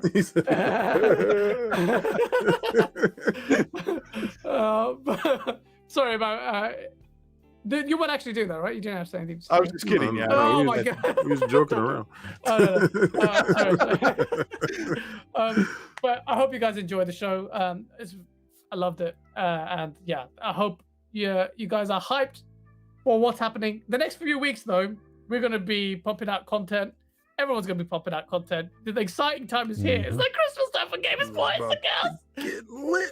It's gonna get sauce. It's gonna be so sauce. We're gonna finally see these next gen games. This is it. So I'm really hyped for the shows in the run up to E3. These gents have their own shows. The Iron Lords are gonna be bringing all that energy and then some. You know, Iron Lords. Jay Fonz started his own show. Now I can't wait to see what he has next. And Cole Eastwood with his 4K dankness and some stuff in the works. I can't wait to see what we see from the content creators, and I hope you guys enjoy the show. Thank you so much for tuning in. If you liked it, smash that like button, guys. It helps us out a lot, and I hope to see you in the next episode of Go Live. And yes, there's a Source episode in the works. Before I say goodbye, have to let the gents say goodbye to you. Lord King David, I always love it when you're here, man, and I mean that from the bottom of my heart, man. And you can tell. So people know who you are. People know where they can find you. But the only outro is King David. Just speak, man. Oh, thank you. Asa, didn't get you today. I'll get you next time, Asa. Next time. Guys, love you as always. Fonz, I am so happy for your show. I swear to God, man, from the bottom of my heart. I don't super chat anybody's shows much, but I made sure I stopped through, I watched, I shared, I super chat. I love you guys. I really do. I mean, I know me and you are supposed to do some stuff, and you know, we need to do some stuff. Yeah, we will. King. We will. No, seriously. No, now that I'm on camera now, yes, there's sir. no excuse. Yes, sir. And my man Cole, the one of the three individuals that I actually watch religiously on YouTube. If a Colt video pops up, my phone goes off and I get my notification and I tune in just like all the little fangirls across the world. But when I met Colt, I said, yo, you look just like your avatar. Stop using your avatar, use your face. And the day I saw your video and I saw it, I was like, this is exactly what I'm talking about. This is exactly what he's made for. And this is my guy right here. So I do appreciate you taking the plunge, and that 4K dankness, like Gaz says, is amazing, sir. So I salute you and I salute the panel. You can find me on Twitter, King David OTW. Tomorrow we have the controversial, the impeccably long hair. I'm going to ask him what he uses for his hair. Jeff Grubb on IOP at 1 p.m. It's going to be a hell of a show. Right off his review of Returnal and my views of Returnal, you should have a banging show. See you guys tomorrow. Oh, that's going to be a sick show. I can't wait for that. That's my Sunday sorted. You and Jeff on Returnal is going to be ridiculous. Yes. I'm definitely tuning in. Pods, man, I hope you had a good time. I know you just... oh, man. I did. I just did season gaming. Came to here. Hour in between, but it was fantastic. Had a great time there. Had a great time here. King, thank you for the kind words, man. You know, I've always respected you and the rest of the lords there. You guys are amazing. Seriously, first time I ever caught your show, I hit up Cognito right away in the DMs and I said, you guys should be bigger than this. This is insane. Like, nobody's watching right now, but you guys will be better one day. I swear to you, like, you guys deserve it. So in God's time, I appreciate we'll get there. I know, Yeah. and so I appreciate the kind words towards me and everything. Yes. Starting my own show, it's been crazy. That I jumped into it pretty quick right after getting on camera. So, but no, you can catch me at Fonzarelli Gaming, 2 R's, 2 L's, and an I. Some people don't And some other spell it letters. right, and you can't find it. But I'm just saying. And no A's. Yeah, you can. That helps too. No, Yeah, yeah, it's no, big. no A's, no A's, no Y's. Anyway, Fonzarelli Gaming on YouTube. I make at least a video a week, and then every other Sunday I am doing Games Talk Live now, where I go one-on-one with a guest. Might be an industry guest, might be somebody from the community. You might learn something, might not, but I'm there. We're there to have fun anyway, no matter what. So catch me on Games Talk Live next Sunday, not this Sunday because I did a show last Sunday. Next Sunday I'll be on, and I'll go ahead and say it. My guest coming is going to be Lord Cognito. Oh, that's great. Oh, So- shit! Yes. Nice. Cog sick. That's Yes. wicked. It's Yep. gonna be fun. And I'm definitely going to have King on one day too. Yes, so that's gonna happen. Oh man, Yeah. 100%. It's going to happen. That's wicked, man. That's wicked. I can't wait to check that out. You guys are great shows, man. Absolutely. And last but certainly not least, the surprise edition, but it's Mr. Eastwood. Oh, wait. I got to say something about Colt, because Colt here, he's one of the guys that's helped me for so long now, for years now. This guy has always supported me, supported my videos, and always, tried to help me with things. If I had any questions about anything, he was there.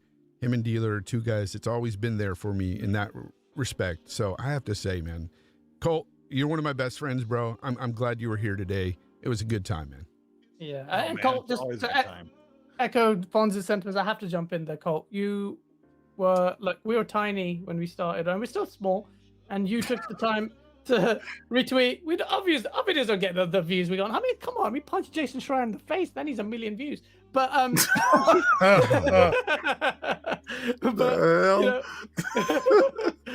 but we have you seen the video, King? You have not seen the skit? No, I did not see that. Listen, I've heard a lot about it, right? And Jason Schreier is a good buddy of mine. Oh, shit.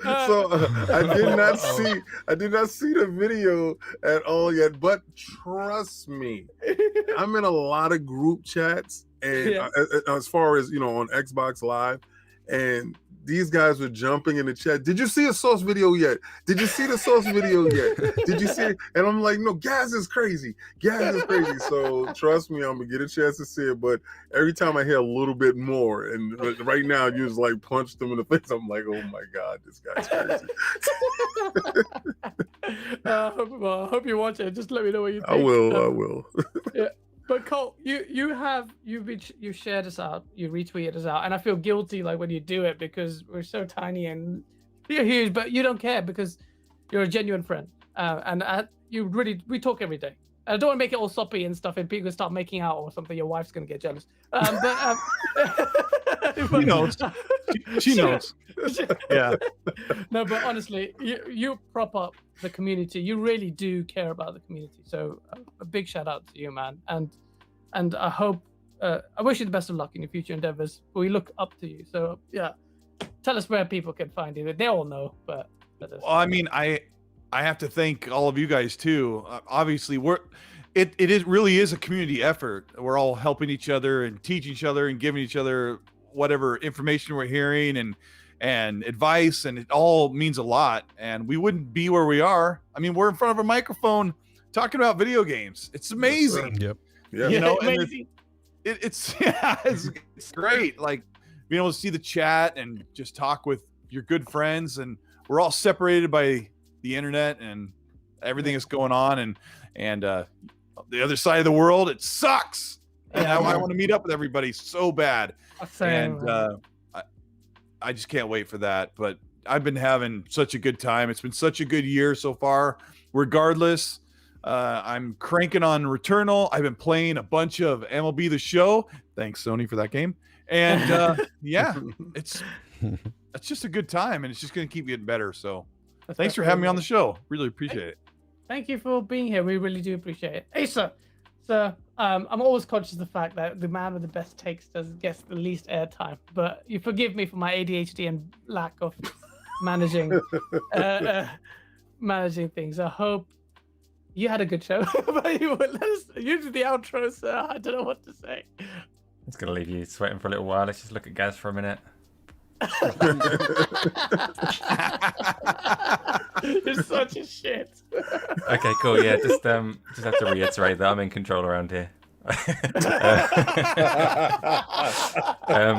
No, that's cool. I've had a good time. I don't speak that much. I am running things in the background, so hopefully it's all been crisp and smooth, and everyone's enjoyed the takes from these gents that always have loads to say. I've had a good time.